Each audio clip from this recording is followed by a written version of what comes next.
online nos fez ficar mais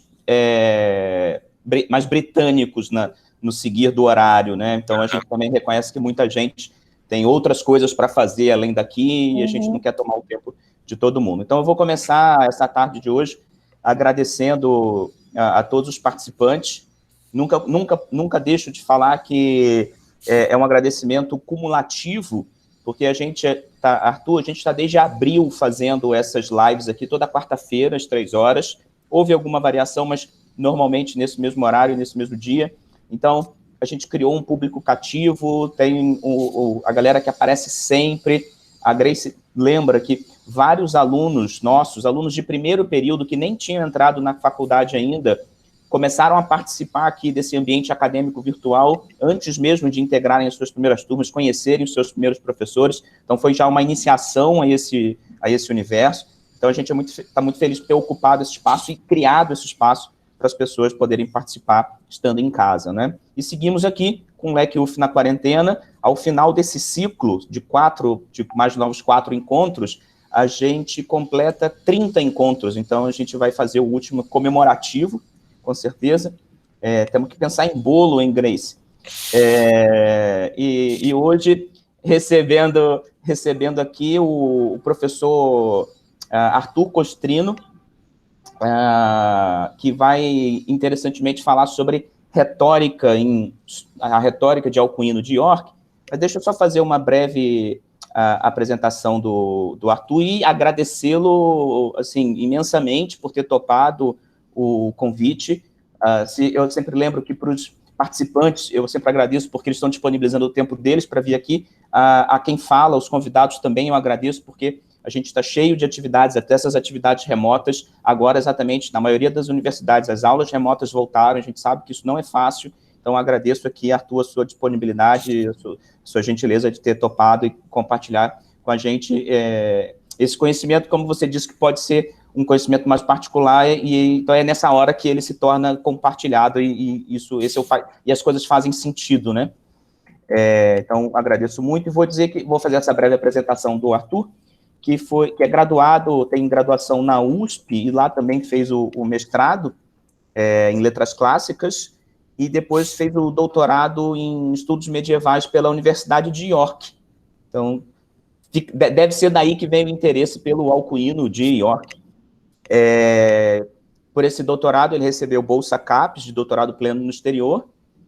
Como professor, já foi professor de língua latina, lá no Centro de Línguas da USP, professor também de língua e literatura latina na Universidade Federal de Pelotas, e também professor de língua latina na pós-graduação lá da própria Universidade de York. Atualmente, ele é professor de letras clássicas e literatura brasileira na UFOP, na Federal de Ouro Preto, lá em Mariana.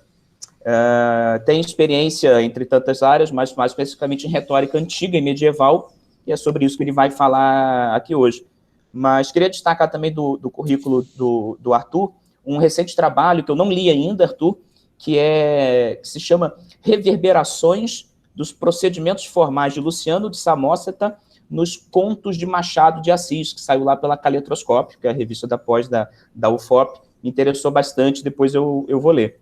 Então, obrigado de novo pela participação, obrigado a todos os presentes, obrigado aos meus colegas aqui do LEC, da UF, que nos ajudam a organizar, a Grace, que é a organizadora principal e uma pessoa muito importante aqui, mas depois eu não vi se mais gente entrou lá do nosso grupo. Agradeço a todo mundo e com você a palavra agora, sem mais delongas, Arthur, o palco virtual é seu. Muito obrigado, Beethoven, muito obrigado, Grace, muito obrigado a todos, né, pelo convite que muito me move, né, eu fico muito feliz de verdade de poder vir aqui é bom, né, mas falar, assim, estar aqui virtualmente e conversar com vocês.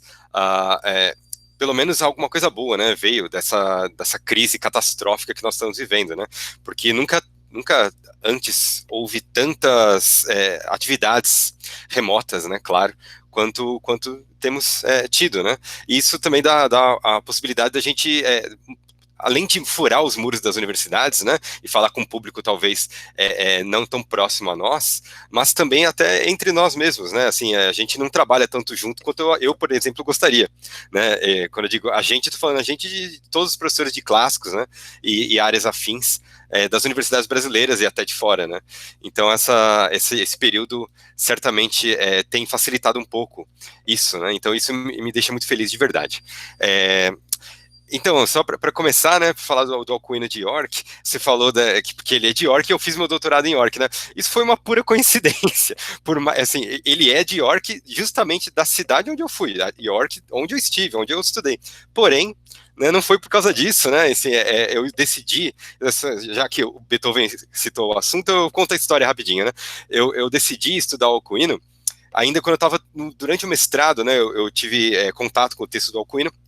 E, enfim, me interessei, li, comecei a pesquisar e falar, acho que vou fazer pensei numa questão legal e eu falei, acho que vou fazer meu doutorado sobre isso. Na verdade, também, eu queria fazer meu doutorado fora do Brasil, porque eu queria aprender paleografia e eu queria aprender edótica, né, como fazer uma edição crítica. E eu elegi o texto do Alcuino para isso. Mas beleza, e aí eu comecei a pesquisar como que eu faço para sair do Brasil. E aí a primeira coisa que vem à cabeça, bom, que universidades que existem, né, fora do Brasil, que são boas, né, na área dos clássicos medievais. O primeiro nome que me veio à cabeça foi Cambridge e Oxford, né, claro. E aí, Oxford eu escrevi para lá e eles responderam falando que não tinha ninguém para me orientar, simples assim. O que eu acho muito difícil que seja verdade, mas tudo bem. E aí, depois eu escrevi para Cambridge, a professora de Cambridge foi muito gente boa. Né, ela foi muito solícita mesmo, me ajudou muito, e ela falou que adoraria orientar meu trabalho, mas que existia uma professora que era a grande especialista no assunto, que não estava em Cambridge, estava em York. Né, e aí ela me apresentou, né, me deu um e-mail dessa professora que estava lá em York também, por acaso, né, tal. E foi aí que eu me dei conta, né, eu falei, poxa, York, nossa, é mesmo, é a cidade do cara, né, até então eu não tinha nem considerado. E aí eu me inscrevi nas duas universidades, fui aprovado nas duas, e aí acabei decidindo por York justamente por causa dessa minha orientadora, Mary Garrison, né, que é fenomenal, incrível, maravilhosa, com quem eu tive muita sorte de trabalhar. Né? Mas foi isso, então não teve a ver diretamente, né, com a cidade do Alcuino, foi pura coincidência, mas foi legal, porque lá tem a rua Alcuino, tem estátua do Alcuino, enfim, o Alcuino é uma grande celebridade local ali da cidade, né, é o sujeito, certamente, o sujeito mais famoso que já veio daquela cidade, com certeza. Mas, enfim, então, já adentrando no assunto, como o Beethoven disse, né, os meus interesses principais são a retórica antiga e medieval, e me interessa muito também a questão, claro, né, da construção de edição crítica, paleografia, são todos assuntos que me interessam. E a construção e a passagem do conhecimento, né, é uma coisa que eu pesquiso, que eu gosto muito de estudar. Né? Então, quando eu resolvi estudar Alcuino, e o texto especificamente do Alcuino é o Disputatio de Rhetorica et Virtutibus, né? O debate sobre retórica e virtudes, eu me interessei por esse texto justamente por ele ser muito próximo a um texto do Cícero, né? Sobre a invenção, mas ele tem algumas diferenças consideráveis, e ele é um diálogo, que é um formato que já tinha deixado de ser praticado por um tempo, né? Já vou entrar mais em detalhes sobre isso, e sobre os personagens desse diálogo, que é o próprio Alcuino e o Carlos Magno, né, o imperador, Carlos Magno, imperador na época que o texto foi escrito, ele ainda era só rei dos francos e dos lombardos e de todo mundo, mas ele não era imperador romano ainda.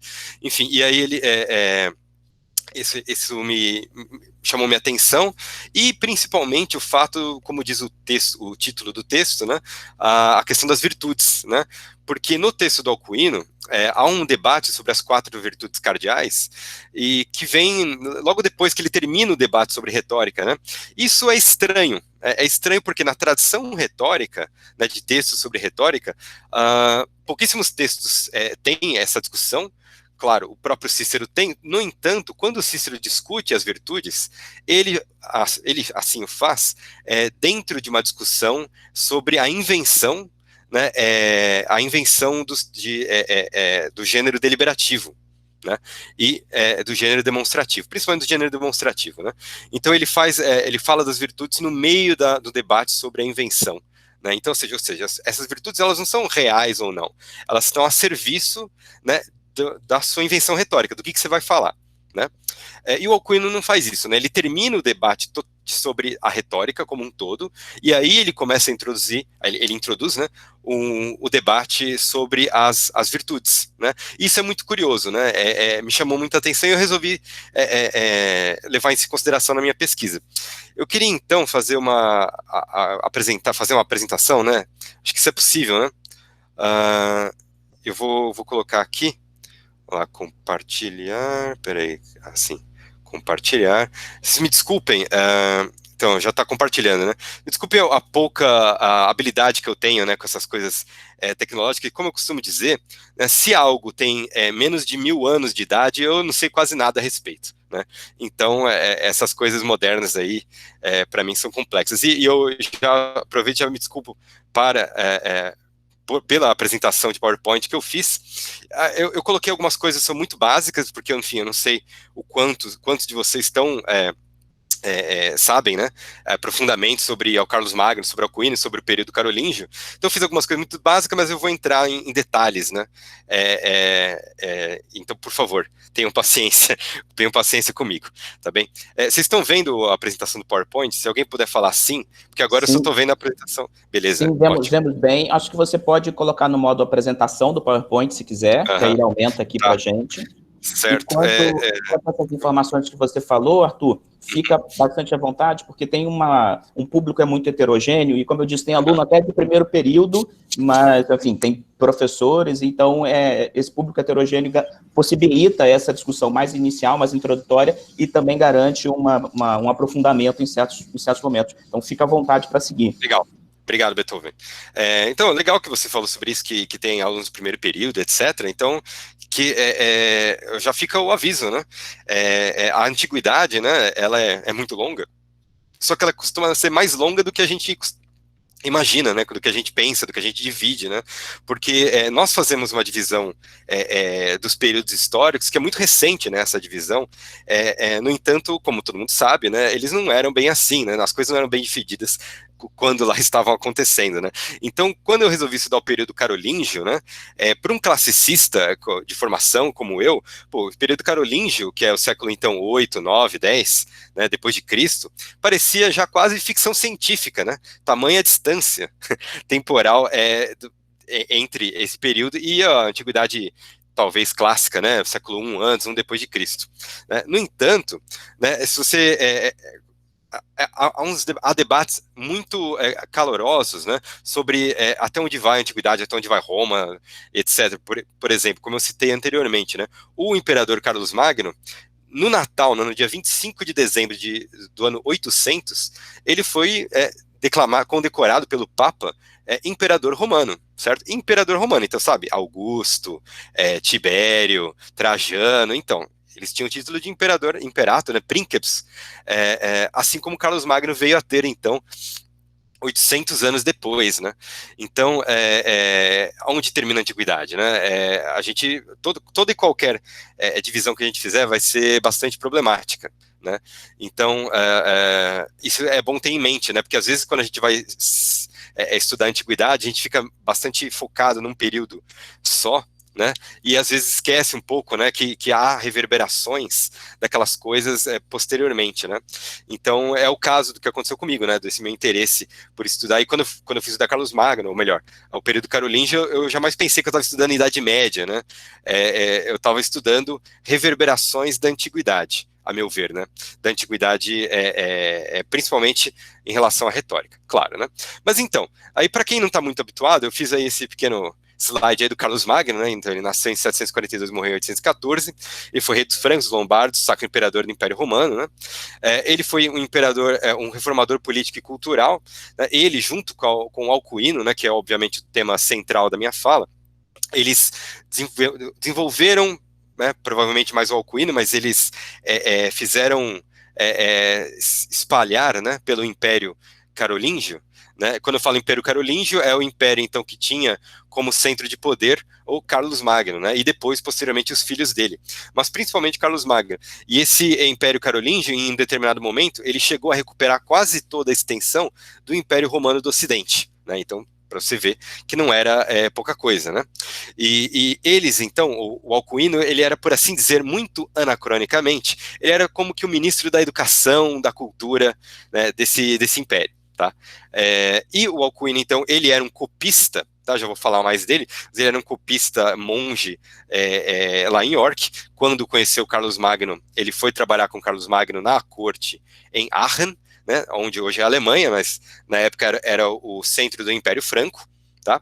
E ele então desenvolve uma escrita, né, chamada Carolingia Minúscula, certo? Que está na base até no nosso Times New Roman, né? Uma escrita parecida, a gente já vai ver exemplos dela. Mas ele desenvolve essa escrita e ele padroniza, então, né? E espalha para os vários monastérios onde se faziam cópias, né? De manuscritos. Vindos principalmente da antiguidade, mas não só. Né? Então, você vê que há uma importância muito grande, porque cada monastério tinha uma escrita mais ou menos diferente, né? E o Alcuino e o Carlos Magno, eles padronizam, né, essa escrita, facilitando então a comunicação entre os monastérios, facilitando o entendimento, né, dos textos, facilitando também o trabalho dos copistas e daqueles que revisavam, né? Porque quanto mais homogêneo era então essa letra, né, esse estilo de escrita, mais difícil ficava, mais raros eram os erros, né, de cópia. Claro que os erros sempre vão existir, só que você tem uma melhora muito grande na qualidade dos manuscritos a partir da época do Carlos Magno e do Carolíngia, e do Alcuino, né. Então o Carlos Magno, ele reuniu, né, uma corte de intelectuais, reuniu um grupo de intelectuais na sua corte, né, várias pessoas vindo de várias partes diferentes da Europa.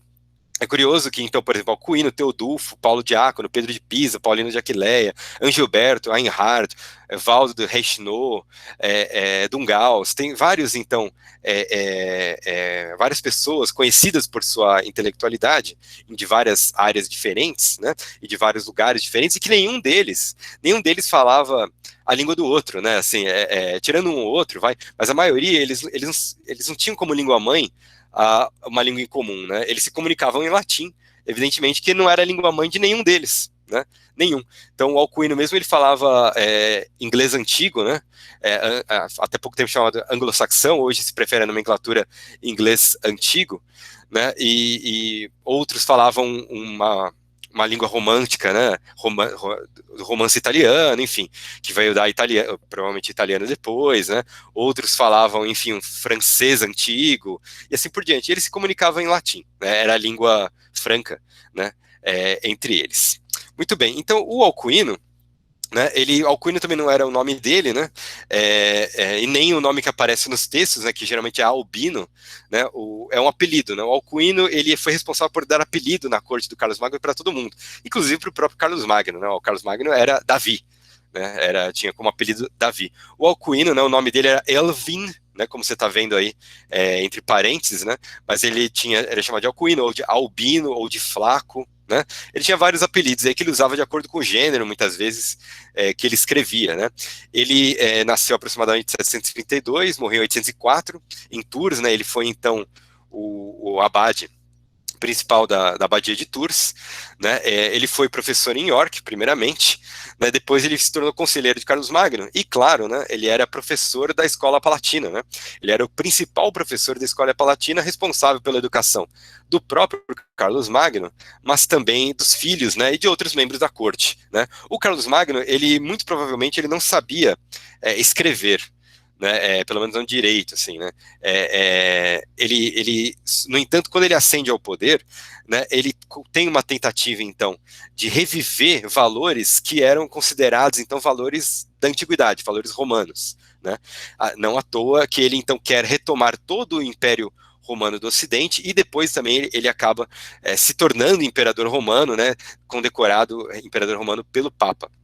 Né? Então, assim, você tem a mentalidade de reviver esse passado romano, né, dos imperadores, de uma extensão territorial muito grande. Ela estava presente não só, então, politicamente, né, nas conquistas, mas ela estava presente também na questão intelectual, quando você tinha, na antiguidade, você tinha bibliotecas públicas, né, em larga escala, né? Então, por exemplo, se a gente sabe que o próprio Augusto ele abriu 24, né, bibliotecas públicas. A primeira biblioteca pública romana, ela começa a ser construída por Júlio César, né, mas ela é terminada pelo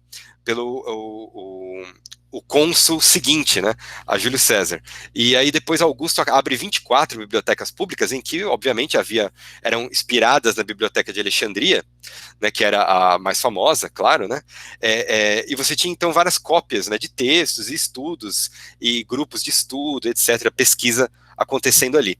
E essas bibliotecas públicas, elas crescem, né, ao longo do tempo da história romana. No entanto, quando o Império do Ocidente cai, você tem, não só quando cai, mas já no último século, né, do Império do Ocidente, e aí também depois, o Estado deixa de investir em bibliotecas, né, e aí você tem, você acaba tendo uma perda muito grande, né, de textos que enfim, são corroídos pelo tempo, pelo fogo, pela água, né, inundação, pelos insetos, etc. Você acaba tendo um descuido em relação a isso muito grande, e muita coisa se perde, né? O Carlos Magno, junto com o Alcuino, eles querem então reviver, né, esse período romano, né, em que você tinha um investimento em bibliotecas, e agora então essas bibliotecas são ligadas aí à igreja de alguma forma, mas não necessariamente, né, mas principalmente são ligadas à igreja. Então você tem um incentivo muito grande, né? Se você pegar o gráfico de manuscritos, né, de pergaminho, né, de pele de animal, produzidos, né, assim, encomendados, vendidos até o século VII, né, o gráfico é uma quantidade minúscula. Quando chega o século VIII, século IX, que começa então a influência do Alcuino e do Carlos Magno, o salto, né, de compra dessas peles para fazer, então, livros, né, é gigantesco, assim, mais do que 10 vezes, assim, é uma coisa assombrosa mesmo, né, justamente porque eles estavam encomendando muitos textos, muitas cópias para distribuir por entre as bibliotecas ligadas aí a abadias, principalmente. Tudo isso coordenado, então, pelo Alcuino, né? Então, assim, há muitos textos que nós temos hoje, muitos textos da antiguidade que nós temos hoje, nós temos graças a muitos copistas, né, claro, que se dedicaram a copiar, mas principalmente ao incentivo, né, do Alcuino em guardar esses textos, né. Alguns dados interessantes, por exemplo, sobre ele, é que ele era muito pio, né, muito, muito pio, ele era conhecido, né, por sua alta religiosidade. No entanto, ele nunca fez nenhum voto na vida, voto de castidade, voto de nada, ele nunca fez nenhum voto, e ele era admirado por isso, né, ele nunca ter oficialmente ser parte da igreja. No entanto, ele tinha uma posição muito elevada, né, dentro da hierarquia política, não da igreja, porque então ele não era parte da igreja. No entanto, ele era conhecido por sua alta piedade e seu autoconhecimento, né? Ele era conhecido por ser o maior professor, né, de todos os tempos, e por ser, então, o homem mais culto que já pisou sobre o planeta, né? Isso daí, obviamente, é mentira. Ele era muito inteligente, com certeza, né? E muito culto, o Alcuino. No entanto, certamente ele não era o homem mais culto, a pessoa mais culta que já existiu, né? Porque, como eu disse, né? O tempo e mais do que isso, né, a vontade política, né, durante muitos séculos, fez perder muitos textos, né. Então o Alcuino, lá em York, ele formou a biblioteca que era a maior biblioteca do mundo na época dele. Sabe qual era a maior biblioteca do mundo, então, na época dele, né? Quantos volumes tinha a maior biblioteca do mundo? Isso no século, então, no século VIII. Bom, vocês devem estar pensando, milhares e milhares de exemplares, né, de volumes. Pois é, né? Infelizmente não. A biblioteca de Alcuino, que era a maior do mundo, tinha 100 volumes. 100 volumes. Né? Se você olhar atrás de mim aqui, certamente há mais de 100 volumes. Na casa de vocês aí, provavelmente também há mais de 100 volumes. E o Alcuino, que tinha a maior biblioteca do mundo, tinha 100 volumes. Então, você vê a diferença, né? E a gente sabe que, por exemplo, em Alexandria, chegou a ter aproximadamente 400 mil volumes, né? Então, olha o tanto que se perdeu, né? Entre Alexandria e Alcuino. por exemplo, né? É triste, né? Mas, felizmente, o Alcuino queria consertar, né, esse problema. E, de acordo com o dinheiro, né, do Carlos Magno e a influência política, eles abriram vários monastérios ao redor da Europa, e o Alcuino, então, ele treinava pessoas, né, seus alunos, e colocava esses alunos como abades, né, desses monastérios, né, como chefes bibliotecários desses monastérios, para continuar, né, as cópias e a proliferação do conhecimento. Mas, enfim, essas curiosidades, então, à parte, falando mais especificamente agora do texto do Alcuino, né, o texto dele, que é um texto curto, tá? Ele tem aproximadamente, se você pensar aí, sabe, folhas do Word, né, um livro normal, ele tem uns 30, 35 páginas, né? É um texto bastante curto. E o que ele é, né? Ele é uma forma abreviada, né? Abreviada do De Inventione do Cícero, né? Eu já vou entrar em detalhes, não é só isso, mas assim, grosso modo, é isso. Ele sobreviveu em 30 manuscritos, né? Esse texto do Alcuino. 30 manuscritos integrais, né? Ou seja, você tem o texto inteiro ou quase inteiro. E tem alguns outros manuscritos, mais ou menos 15, que você tem só partes, né? Ele é muito lacunar. Tá? E 20 manuscritos, desses 30, né, 20 são do século IX. Tá? São do século IX. E o que isso diz pra gente, né? Ó, você pode pensar que, pô, 30 cópias não é muita coisa, é absurdamente enorme 30 cópias, tá? É muita coisa mesmo, assim. Você tem pouquíssimos textos desse período que tem mais cópias do que esse, tá? Pouquíssimos mesmo. Você tem a Bíblia, né? Tem mais cópias que esse e a Eneida. Basicamente é isso. O resto, né? Textos importantes, você tem poucos, pouca coisa a mais do que isso. Tá? E o que isso quer dizer? Quer dizer que esse texto era muito usado. Tá? Muito usado. E é curioso, porque a gente não tem reverberações diretas, né, desse texto do Alcuino. A gente não tem isso. No entanto, no século IX, no século X, esse texto era muitíssimo usado. Tá? Principalmente, que eu quero crer né, nós não temos tantas informações assim, ele era muito usado em escolas, né, para ensinar justamente retórica, que era o motivo pelo qual ele foi composto, tá? Só para você ter uma medida de comparação, você já deve ter ouvido falar naquele poema anglo-saxão, o Beowulf, né? O Beowulf, ele tem uma cópia, uma. E assim, até onde a gente sabe, não existiu muito mais do que isso, né? Então você vê, né, um texto que o Beowulf tem filme, né, tem série, tem tradução do Tolkien, né, enfim, tem um monte de coisa. E teve uma cópia, né, basicamente. Já o texto do Alcuino, ele era muito mais famoso que o Beowulf, né, pra você ter uma ideia. Então, e o texto do Alcuino, como eu disse, ele é uma colagem, né, uma abreviação do texto do Cícero, De Inventione, né? E o texto do Cícero, ele sobreviveu basicamente em duas famílias, né? Tem a família dos Mutili, né? Que são 5 manuscritos, todos feitos no século IX, e os manuscritos integri, né? Que são os integrais, os completos, são mais de 200 manuscritos feitos a partir do século X. Claro, né? Ó, veja, 200 manuscritos, bastante, só que veja, só a partir do século X que você vai ter isso, né?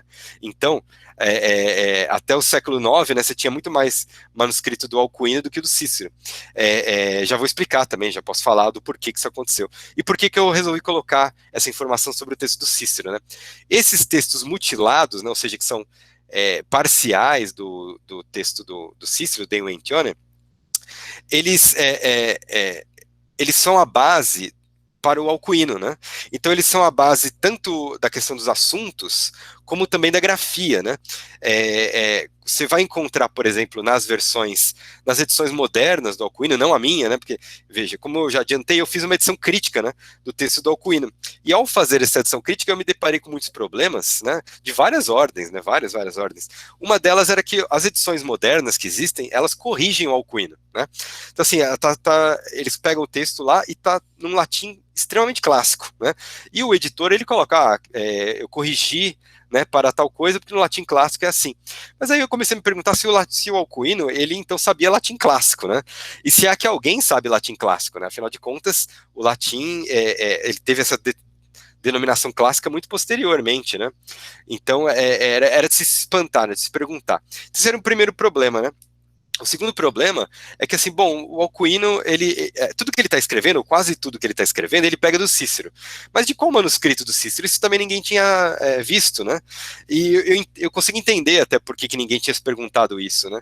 Porque não parecia relevante. Quando você começa a a fazer edições críticas no século XIX, por exemplo, já usando a metodologia do Lachmann, né, o que o Lachmann propõe, né?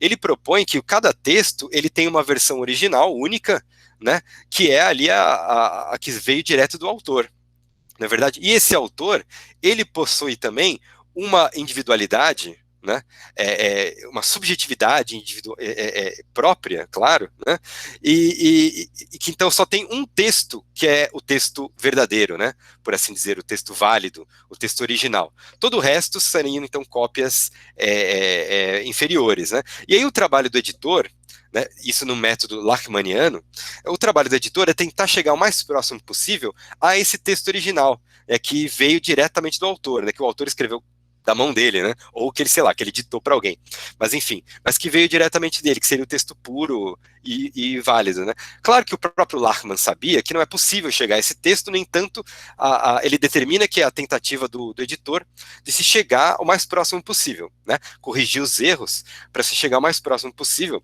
a esse texto que nós não temos, né, que nós não temos. Se tivéssemos, não precisaria debate nenhum, isso de acordo com o Lachmann, claro, né. E eu particularmente sou um grande fã do Lachmann, admiro muito a metodologia dele, ainda que discorde veementemente, né, eu usei a metodologia dele em grande parte, né, para fazer a minha edição crítica, no entanto eu sei que ela é cheia de problemas, né.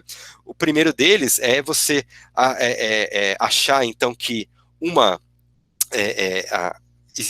que a metodologia de composição de textos do período romântico, ela vale para todos os períodos, né? Então você acha, então o período romântico, né, como nós sabemos, né, você tem aquela valorização do autor como gênio, né, e que dele então sai uma coisa que é quase que divina, né? E você achar que isso é válido, né, para todos os períodos, isso é anacrônico, né? Então, e claramente é anacrônico para a composição do Alcuino, porque ainda que ele componha o texto dele é composto de pedaços de outros autores, né? Muito de Cícero, mas de outros que ele mistura, né? Então ele faz uma mistura, mas assim, de ipsis literis, né? De trechos inteiros, né? Que ele combina para formar um texto novo. Tá? Então, só que esse texto novo ele tem muito pouco, né, palavras, por assim dizer, que o próprio Alcuino colocou ali. Ele faz o que tem do Alcuino ali é a combinação que ele faz de texto de outros, né? Mas dele mesmo tem muito pouco, ou quase nada.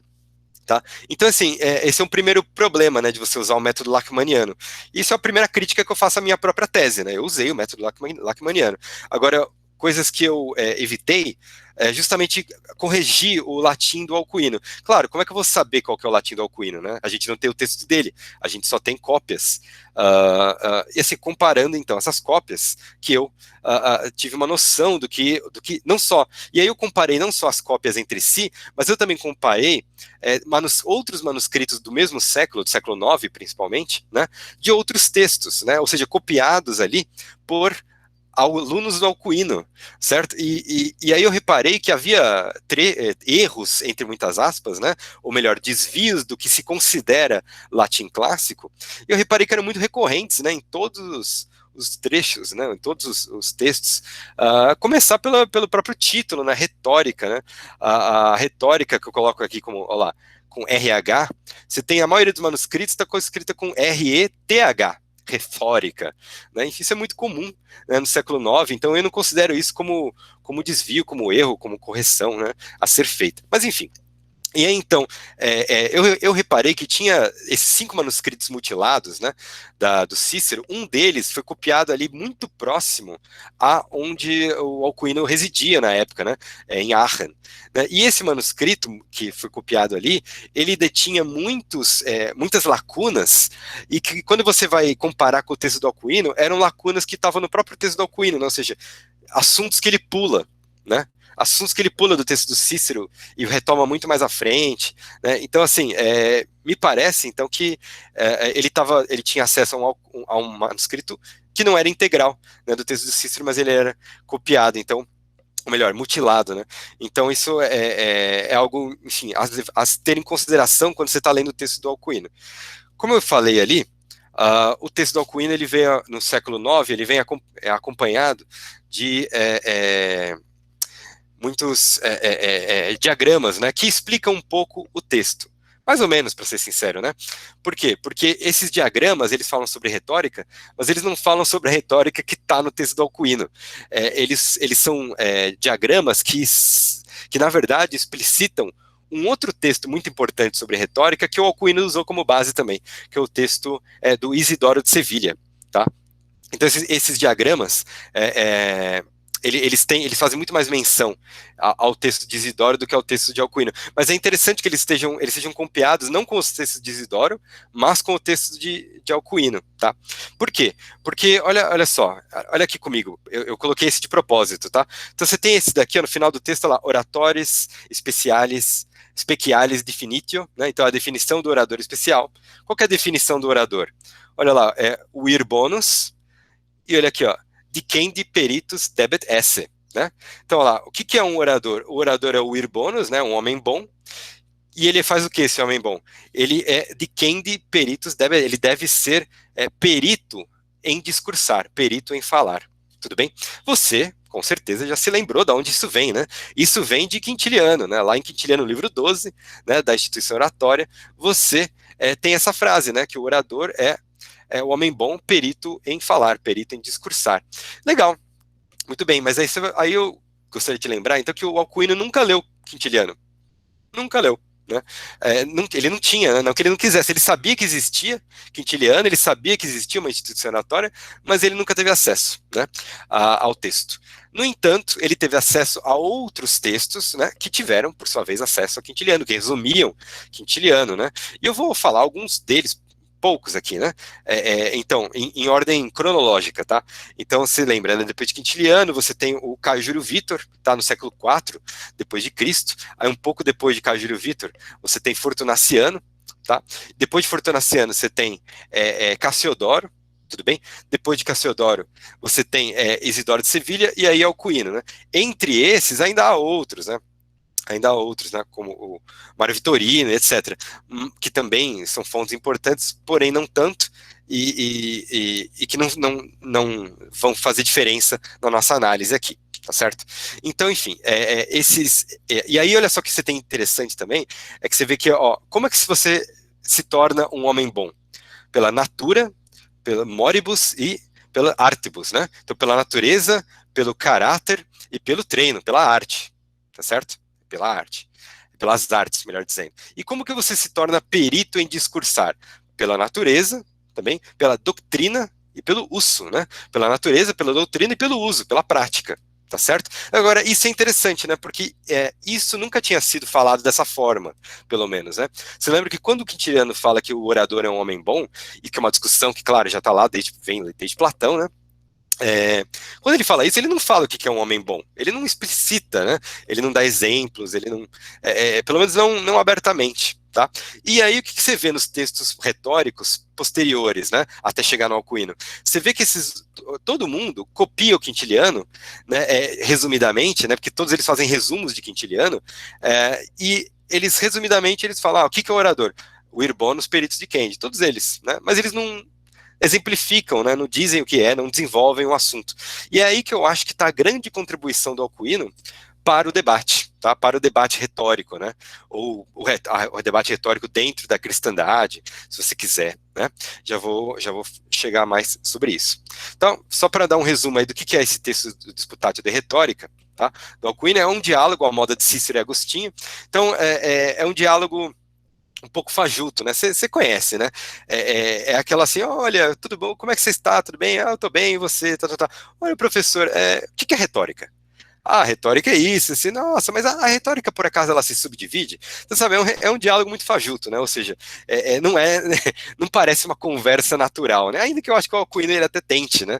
Dar pegar leve, né? Até porque como eu falei, né, os dois debatedores ali são o próprio Alcuino, as personagens são Alcuino e o Carlos Magno. Então, evidentemente que o Carlos Magno, ele não é reportado ali, ele não é descrito como uma pessoa ignorante, muito pelo contrário, né, o Alcuino deixa claro que não, mas você sabe tanto quanto eu. Aí o Carlos Magno, não, poxa, que isso, jamais, não, vamos, me fala aí. Né? Então, aquela coisa bastante elogiosa, né, de um para o outro, tá? Então, e mais de 70% das citações são citações diretas do De Inventione e do Cícero, né, como eu falei acima. O resto, né, do diálogo que fala sobre retórica é composto por citações da Ars Retórica do Caio Júlio Vítor, que vai ser importante, né, para a nossa análise, né. Há também toques de Fortunaciano e Isidoro de Sevilha, né, principalmente no final, né, que quando na parte final do diálogo, em que você tem a discussão sobre as 4 virtudes, né, prudência, temperança, fortaleza e justiça, aí o modelo, né, o texto, ele é diretamente uma citação de Isidoro de Sevilha, tá? Com um pouquinho de Cícero ainda lá, tudo bem? Aqui eu coloquei uma página do manuscrito, né, só para, enfim, de um dos manuscritos, né, claro, esse é um manuscrito do século X, é um dos mais bem conservados, né, a primeira página só, né, e essa nessa escrita que eu falei, né, Carolingia minúscula, tá, essa escrita que eu falei, é essa aqui, como você pode reparar, eu vou dar uma aproximada aqui, ó, como você pode reparar, é bastante fácil de ler.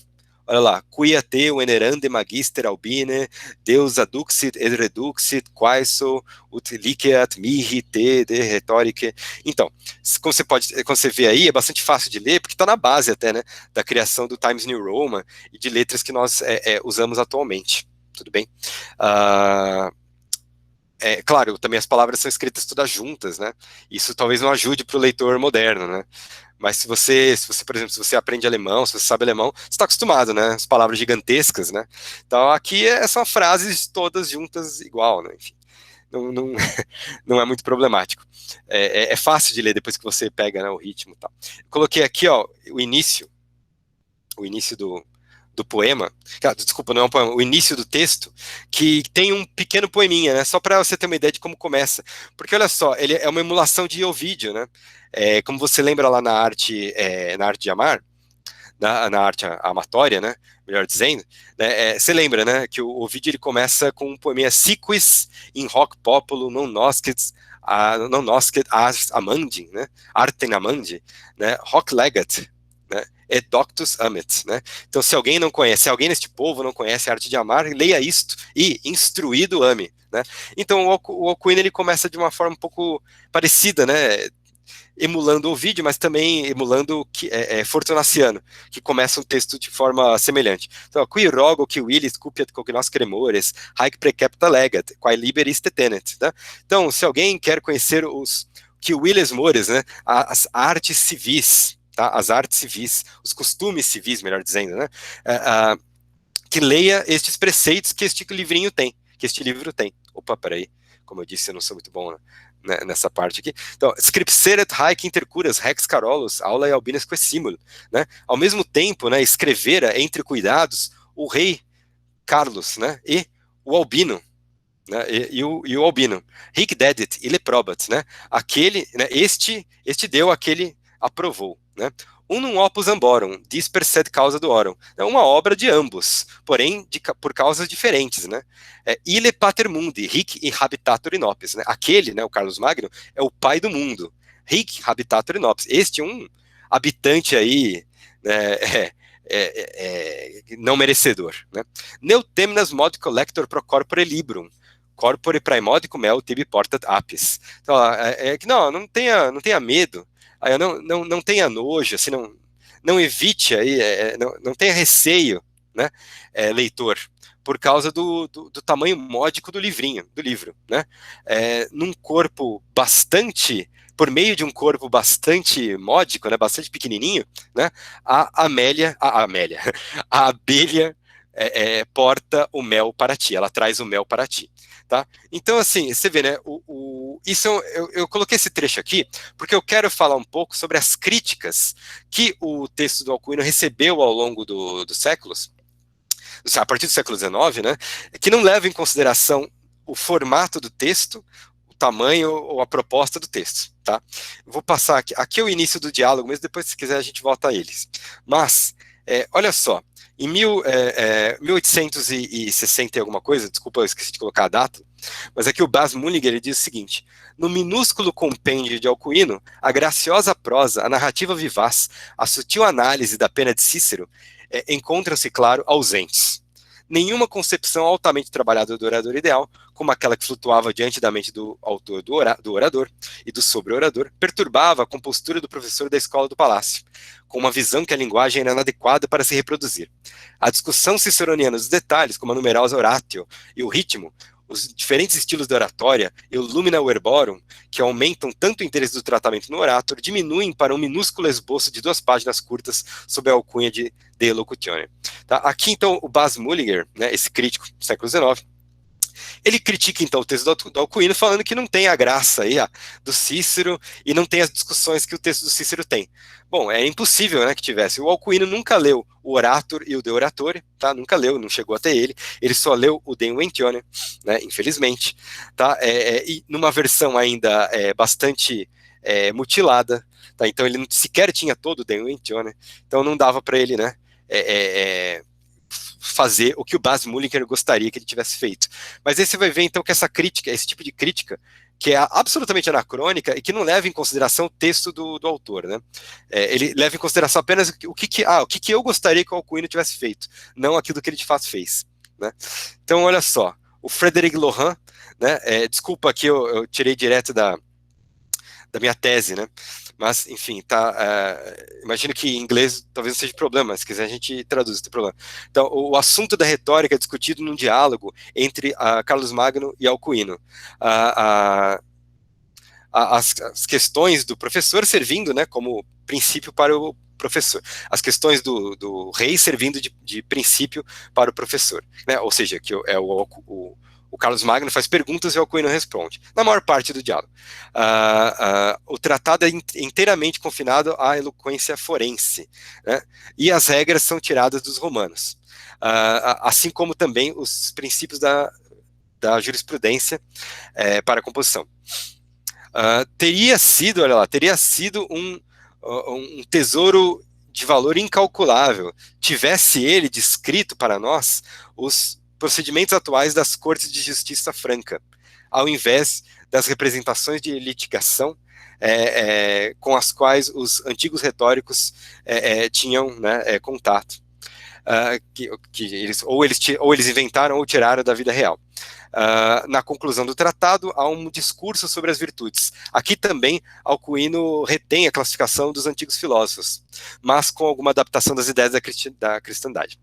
Essa análise que faz o Frédéric Laurent, de novo, né, ele analisa o texto não pelo que ele é, mas porque ele gostaria que fosse, né, lembrando que na época, né, em 1837, estava muito na moda, né, na França e na Alemanha, principalmente, a discussão sobre a jurisprudência, tá, da antiguidade, não só da antiguidade, mas de outros momentos. Por quê? Porque eles estavam pensando justamente na questão da jurisprudência da formação dos Estados nacionais modernos, né? Então, lembra, a Alemanha não tinha sido formada ainda, mas havia um debate, né, sobre o que se fazer. Então, eles estavam muito interessados nesse assunto, né? E aí, quando o Alcuino não traz isso num texto, ele se frustra, né? Mas, enfim, esse que é um dos meus favoritos, né, do Franz Monnier. Né? Se você aí, por acaso, gosta de romantismo ou estuda o romantismo, enfim, aqui você vai ver que essa é a crítica romântica por excelência. Olha lá, mais alguns das ideias mais, algumas das ideias mais maravilhosas completam o trabalho. Então aqui o Franz Monnier está falando do texto do Alcuino, tá? Então Aristóteles, que viu na retórica apenas uma luta com palavras, descreveu na parte mais delicada de seu livro, As Paixões Humanas. Então você lembra, ele está falando do livro 2 aí, da retórica de Aristóteles. As paixões humanas, sua origem, seu caráter, seu poder, seu objeto. Cícero também recomenda o conhecimento do coração humano, suas dores e suas alegrias. Alcuino, assim como esses dois investigadores da alma humana, entendeu que sem o seu conhecimento, né, o seu conhecimento da alma humana, as palavras de um orador seriam vãs, e apenas um ridículo amontoado, né, de palavras para ele, pois o orador deve ser humano antes de ser um escritor. Então, esse sujeito, esse daí tá viajando total, né? Então, apenas paixões capturam o estado do sentimento. Losing their name under his pen, né? Então, perdendo o seu nome sob sua pena. They sanctify themselves, they become virtues, né? Eles santificam, né, a si mesmos, elas se tornam virtudes. Então, esse sujeito, né, que está absolutamente viajando, ele tenta, ao menos, ver uma relação entre a retórica e a discussão sobre virtudes que está no final do diálogo, que é um grande problema para a crítica moderna, né? Por que há essa divisão, né? Essa discussão? E para terminar essa questão, né, o Bas Mullinger, esse também faz uma crítica muito legal ao texto do Alcuino, muito legal por dada a violência e anacronismo que ela tem, né? Então, no pobre compêndio de Alcuino, a prosa é graciosa, a narrativa é alegre, a análise sutil da página de Cícero encontra um claro lugar algum, né? Não tem lugar. Não highly wrought conception of ideas, nenhuma concepção de um ideal de orador, né, elevado, assim como aquela que flutuava perante a mente do autor do orátorio e do oratório, ou seja, Cícero, né, perturbaram a compostura do professor do palácio da Escola Palatina, com a visão de que a linguagem era inadequada para preencher esse propósito. Para fully to reproduce, que é uma linguagem inadequada de reproduzir. A discussão ciceroniana dos detalhes, tal como a numerável oráter, enfim. Desculpa, esse daqui é uma repetição do outro, né? Eu copiei errado. Mas, enfim, vocês entenderam, né? Você tem várias críticas modernas ao texto do Alcuino que falam muito mal do texto, né? E por que para mim é um problema? O problema não é falar mal, né? Porque tanto faz falar mal ou falar bem, não é o nosso lugar, né? Defender autor nenhum, né? Nosso lugar é tentar avaliar o texto conforme aquilo que foi a proposta, né? De escrita dele. Né? E, a meu ver, então, o texto do Alcuino, ele tinha um propósito, ele era curto, porque ele era para ser usado em sala de aula, né? Além disso, ele já vem de uma tradição de textos que resumem, né, teorias retóricas antigas, né? Então, o Quintiliano são 12 livros, né? Um texto muito grande, né? Então, você tem autores já posteriores a Quintiliano que resumem o texto dele. Para quê? Para facilitar a compreensão desses alunos, né, posteriores. O texto, então, ele é um diálogo, né? Então, ele não é um tratado de retórica, né? Ele é um diálogo sobre retórica. Por quê? Porque ele tem uma visão, uma finalidade didática, né? É que o diálogo, né, entre professor e aluno, né, mimetiza e que então ajuda, né, teoricamente, didaticamente ajuda então na compreensão. As personagens são Alcuino e Carlos Magno, justamente porque são personagens famosíssimas, né? Então quando você está estudando um assunto novo, você vê lá, você tem como exemplo, né? Você tem como exemplos, né? Personalidades que estão no topo do controle de tudo, né? São eles que estão te ensinando, né? De acordo com o texto. Então isso me parece que didaticamente é muito interessante, né? É muito efetivo, né?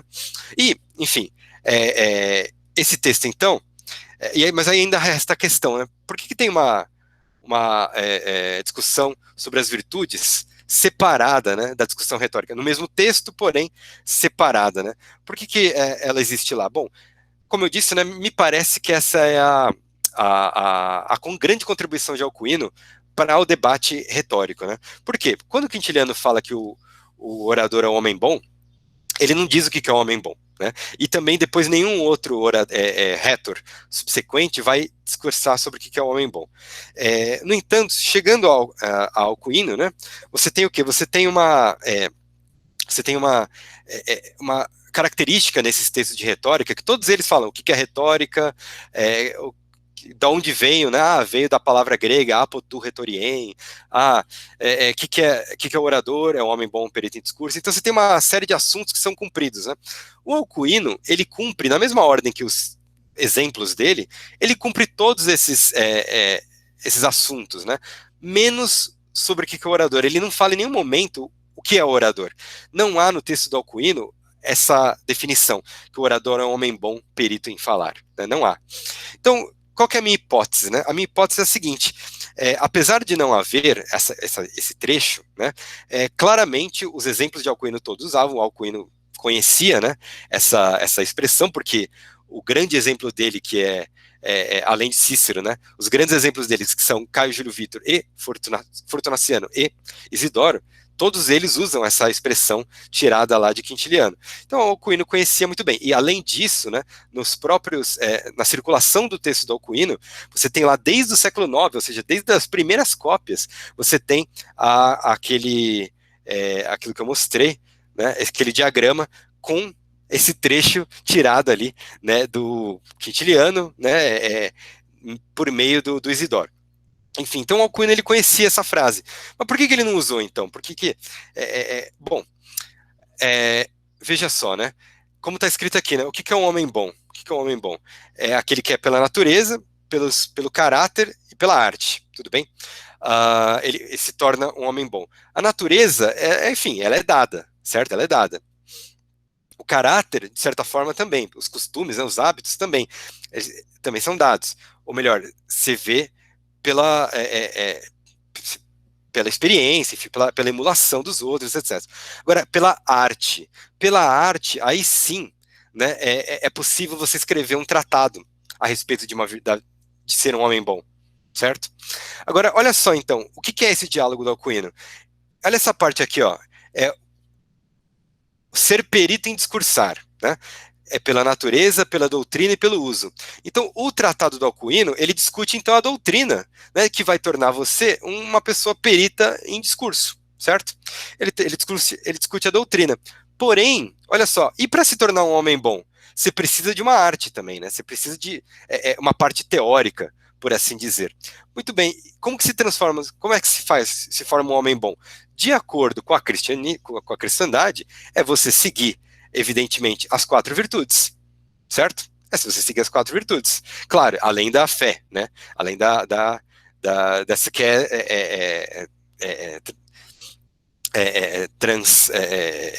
corpórea, né? Enfim, a virtude da fé. Agora, as outras 4, você sim pode ter artes, pode ter uma parte teórica, e é isso que Alcuino faz. Alcuino põe no final do seu diálogo, né, uma discussão sobre o que são e como se faz para atingir as 4 virtudes. Por quê? Porque ela é a definição, então, de um orador, né, desculpa, de um homem bom. Agora, mas por que no fim? Por que ele não põe no começo? Né? Bom, aí, e eu já estou terminando, tá? Aí, o que acontece? Você tem Alcuino não escreveu só esse texto, ele escreveu vários textos sobre o quê? Sobre as artes liberais, tá? Dos quais chegaram a nós, alguns apenas, né? Chegaram esse texto, né? Sobre retórica, chegou o texto sobre gramática, chegou o texto sobre dialética. Muito bem, logo depois do texto sobre retórica, né? No texto sobre dialética, tá? O texto sobre dialética ele começa como? O Carlos Magno fala para o Alcuino, olha, já que nós terminamos a nossa última conversa falando de filosofia, você poderia então entrar mais a fundo no assunto? E aí o Alcuino, claro, então vamos falar de dialética. Tudo bem? Então percebe? Então ele desloca o assunto do que é um orador, o que é um homem bom, melhor dizendo, né? Ele descola isso da retórica e liga com a filosofia para dar ensejo para o próximo debate, né? Para o próximo diálogo dele, que é o debate sobre filosofia, sobre dialética. Tá? Então, enfim, para resumir, o texto do Alcuino, ele não é um tratado, né, mas ele é um diálogo, né, e ele segue regras de diálogo que estão expressas lá no Caio Júlio Vítor. Tá? O Caio Júlio Vítor, que é grande exemplo do Alcuino, ele escreveu 2 capítulos, né, no final de sua obra, Ars Retórica, né, um sobre o debate, né, o diálogo, e o outro sobre ou a conversa, né, se quiser, e outro sobre a epístola, né, sobre as cartas. E nesses capítulos está dizendo, por exemplo, que o diálogo ele deve ser curto, o diálogo ele deve se começar sempre pelo mais poderoso, né, então aquele que tem uma hierarquia maior tem que chamar o que tem a hierarquia menor, né, então, e você percebe em todos os diálogos do Alcuino que é sempre o Carlos Magno que começa o debate, né, que ele tem uma posição maior, claro. Então, assim, essas críticas modernas que se fizeram ao Alcuino, por ele não ser um tratado completo, ou por não ter o mesmo brilho dos textos do Cícero, elas são rebatidas facilmente pelo fato do Alcuino não ter tido acesso a todos esses textos e sequer ter sido, né, o objetivo dele, né, de fazer um tratado sobre retórica, mas sim um diálogo, que é para você introduzir um assunto de uma forma mais leve, né, e fazer a pessoa se interessar, né, o aluno, né, se interessar por aquele conteúdo. Tudo bem? E aí, então, como eu disse, né,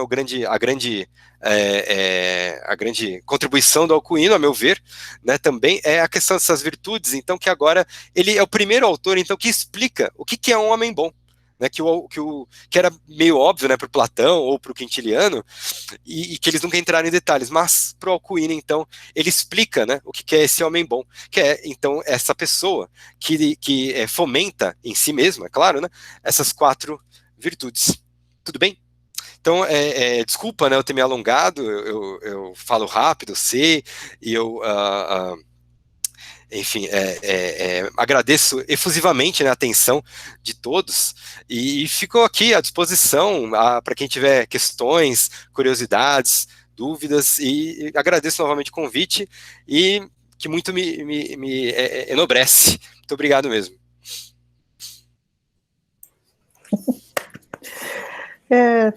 Obrigada, Arthur. Foi uma baita de uma aula, assim, para quem não conhece o Alcuino, e em especial, né, o seu trabalho com texto, com edição, coisa que a gente faz muito pouco, né, no Brasil, já teve que sair para lidar, e foi muito interessante que você mostrou assim, olha só, é fácil de ler, porque eu já vi manuscritos que você precisa ter um aprendizado para você ter acesso à leitura, e assim, realmente a gente viu que é bastante fácil. Eu vou fazer uma pergunta, assim, realmente de leiga, né? Você falou que ele não teve acesso a muitos dos textos que são importantes, né, para retórica. Como é que, não sei se eu perdi alguma fala sua, tá? Mas como é que se situa aí a Aristóteles, por exemplo? Aristóteles não se situa, né? Ele não tem a menor ideia. O que ele leu sobre de Aristóteles, assim, nessa época, no século 8, 9, Aristóteles no Ocidente estava perdido, né? Assim, você não tinha praticamente nada, né? Você tinha no Oriente, né? Aí sim, né, você tinha, os textos estavam circulando por lá, e no mundo árabe, né, então quando ele se, enfim, também eles vão estudar bastante, né, e vão trazer para o Ocidente, né, porque quando tem a conquista árabe, e não, que você tem lá em Portugal, Espanha, etc., a ocupação dos povos islâmicos, né, eles vão trazer com eles, né, esses manuscritos do Aristóteles. Então, ou seja, é só no século XI e XII que você vai ter o retorno de Aristóteles para o Ocidente, né? É bem depois. Então, assim, o que Alcuino sabia, né, de Aristóteles, ele sabia que existia Aristóteles, sabia quem foi e tal, mas ele não tinha acesso aos textos. Ele tinha acesso a um resumo de alguns tópicos que o Aristóteles escreveu por meio do Porfirião. Tá? Então, o Porfirião, no século IV, né, ele tinha feito um resumo, e esse resumo circulava. Então, é a partir desse resumo, inclusive, que o Aristóteles vai escrever, que o Alcuino vai escrever o diálogo sequente, né, que eu falei, sobre dialética. Né, é a partir do resumo, né, do Porfirião. Tá, não, então, faço a pergunta que você falou que ele não teve acesso a Quintiliano, mas Horácio, por exemplo... Horácio, ele teve acesso, não a tudo, mas ele teve acesso a Tibulo, né? Tanto que ele imita Tibulo, né? Ele é poeta também. Alcuino escreve muita coisa. Ele escreve muitas cartas. Ele escreve, aliás, inclusive Alcuino a principal fonte sobre a invasão viking, né? Que teve lá em York. Então, não sei se você já assistiu aquela série Vikings, alguma coisa assim, né? Mostra logo no início, né? Mostra os caras invadindo lá Lindisfarne. Né, o monastério de então, aqueles monges lá escrevendo, aí chega os vikings, eles nem acreditam de felicidade, falam, nossa, é sério que os caras estão aqui sozinhos, cheio de ouro, não tem arma, não tem nada, os caras não sabem lutar, não sabem nada, é sério que vai ser fácil assim? E eles matam, né, todos, aí estupram, né, todo o vilarejo, pegam como escravos, etc. Depois eles continuam voltando, porque eles viram que era muito lucrativo voltar para a Inglaterra, ou melhor, né, não existia Inglaterra ainda, né, voltar para Mércia, né, voltar para aqueles reinos ali, né, que então eles podiam saquear à vontade, né, e inclusive eles se estabeleceram ali e fundaram a cidade de York, né, a cidade de York não se chamava York, na época do Alcuino, se chamava Eboracum, que era o nome do rio, né, que passava lá, e que passa lá, né, o rio não secou, o rio está lá ainda, e aí o rio Ebor, né, Ebor, né, e aí então, Eboracum era a cidade, né, que cercava então o rio Ebor, e aí depois os vikings chegaram lá e deram o nome de Jorvik, né? Jorvik, e aí depois virou York. Mas, então, você vê que os vikings também destruíram boa parte da biblioteca do Alcuino. O Alcuino, ele não estava em York quando aconteceu a invasão, tá? Ele estava com o Carlos Magno no continente, ele estava na Alemanha, na Franquia, né, em Aachen. E ele perdeu tudo, né? Perdeu todo mundo que ele conhecia, morreu por causa da invasão viking, né? Então tem as várias cartas dele, né, sobre isso. Então, enfim, ele escreveu muita coisa, ele escreveu várias cartas, escreveu vários comentários à Bíblia, né? Seguindo o modelo do Beda, que era o grande modelo intelectual para ele, né? O Beda, foi professor dos professores do Alcuino. Eles têm uma geração aí de distância. O Beda morreu mais ou menos no ano que o Alcuino nasce, né? Então, assim, você vê, tem essa distância. E o monastério que o Alcuino trabalhava em York, ele foi fundado pelo Beda, né? Então, o Beda, que trabalhava lá mais no norte, né, ele fundou vários monastérios, um deles sendo de York. E o Alcuino tinha uma admiração muito grande pelo Beda, então ele seguia os diálogos que o Beda fez, então o Alcuino vai lá e faz também, né? Então, comentários à Bíblia, e poemas, e outros tipos de texto, né? Então ele escreveu muita coisa, e no caso dos poemas, ele imita muito Tibulo, que ele teve acesso, né? Então é legal, enfim. Não, porque ele segue, né, esse caminho mesmo que está ali estabelecido desde Aristóteles sobre o que é o homem virtuoso, né, e o estudo desse indivíduo para que se transmitisse por meio, né, da oratória, a mensagem. Eu fiquei acompanhando, você falou que ele, você falou também sobre Platão, né, que ele tem uma referência, tem alguma referência na sua fala? Houve críticos modernos, né, que criticavam, né, mesmo o texto do Alcuino, que falaram, mas o texto dele é só uma cópia mal feita do Platão. Ele também nunca leu Platão, né? Enfim, então essas críticas são muito feitas na base da orelhada, né? Na comparação, né, na expectativa de que ele falasse num modelo que... Pois é. E aí você mencionou também a questão da paleografia, né? De fato, né, no Brasil, uma coisa que é incipiente, né? E que eu estou tentando, ainda não tive tantas oportunidades quanto eu gostaria, para ser sincero, porque, bom, vocês sabem, né, a vida de professor universitária, né, a balbúrdia, ela é muito grande, né? Então, assim, a gente tem muita balbúrdia para fazer e acaba não dando tempo, muitas vezes, de organizar curso, né, sobre paleografia. Mas eu fui para a Inglaterra porque eu queria, né, justamente estudar isso, e aí eu fiz vários cursos de paleografia lá, e aí são vários módulos diferentes, porque cada período é uma letra diferente, e muitas vezes cada monastério é uma letra diferente, então você tem que se especializar um pouco aqui e ali, né, tal, e algumas letras são mais fáceis que outras. Então, por exemplo, é engraçado isso, quanto mais distante do século IX, tanto para mais, quanto para menos, mais difícil é, né? Porque como o século IX é marcado pela letra carolíngia minúscula, que é essa que eu mostrei. Então, essa é a base do nosso alfabeto, do nosso sistema de escrita, né, do Times New Roman. Então, ela é próxima a nós, então ela é mais fácil. Então, quanto mais se distancia no tempo do período carolíngio, mais difícil é. Então, se pegar a escrita merovingia no século VI, ou a escrita cursiva romana do século I, século II, é dificílimo, né? Vocês já devem ter visto, claro, né, naquelas inscrições parietais, né? Então, aquilo ali é dificílimo de ler. E quanto mais distante também, até o século XV, né, também mais difícil, né? Porque a letra vai se diferenciando da escrita carolíngia, e ela vai virando coisas assim dificílimas de ler, né? Então é curioso isso. É claro, quando tem o século XV e a invenção da imprensa, aí a coisa padroniza, né? Óbvio, claro. Mas quando é escrita à mão, aí quanto mais distante do século IX para mais ou para menos, mais difícil. Tá, você fala dos textos com escrita latina. Não só latina, né? Pode ser. No grego, assim, o século X, você já tem que ter toda uma preparação para você conseguir ler um manuscrito. Exato. Tem uns autores que, pelo menos, que eles são um pouco mais bonzinhos, né? Eles escrevem, até o século X, escreve tudo em maiúscula, né? Aí já ajuda um pouco, assim. Mas quando escreve... É tudo junto. Isso sempre, né? Tudo junto. Mas também outros, por exemplo... Depende do monastério, né? Você tem monastério que copia textos em latim e em inglês antigo, né? Então a letra é a mesma, né? Só que a língua é diferente, claro, né? Então, ou tem monastérios que é latim e árabe, depende de onde ele está, né? Depende dos textos que circulam por ali. É muito interessante, né? Bem, Beethoven, eu vou deixar para os outros, que senão eu vou alugar, Arthur. Obrigada. Eu vou agradecer. Vamos conversar. Eu vou agradecer o Arthur, foi realmente uma excursão maravilhosa aqui pelo século VIII, século IX, e aproveitando o gancho da coisa da paleografia e da equidótica e tal, vou ler uma pergunta que o Luciano Serra fez aqui no chat, que lida, de certa forma, com isso, que é um pouco mais metodológica nesse sentido. Bom, ele agradece a organização e ao Arthur, claro, e perguntaria: como que foi um dia de trabalho típico na sua pesquisa?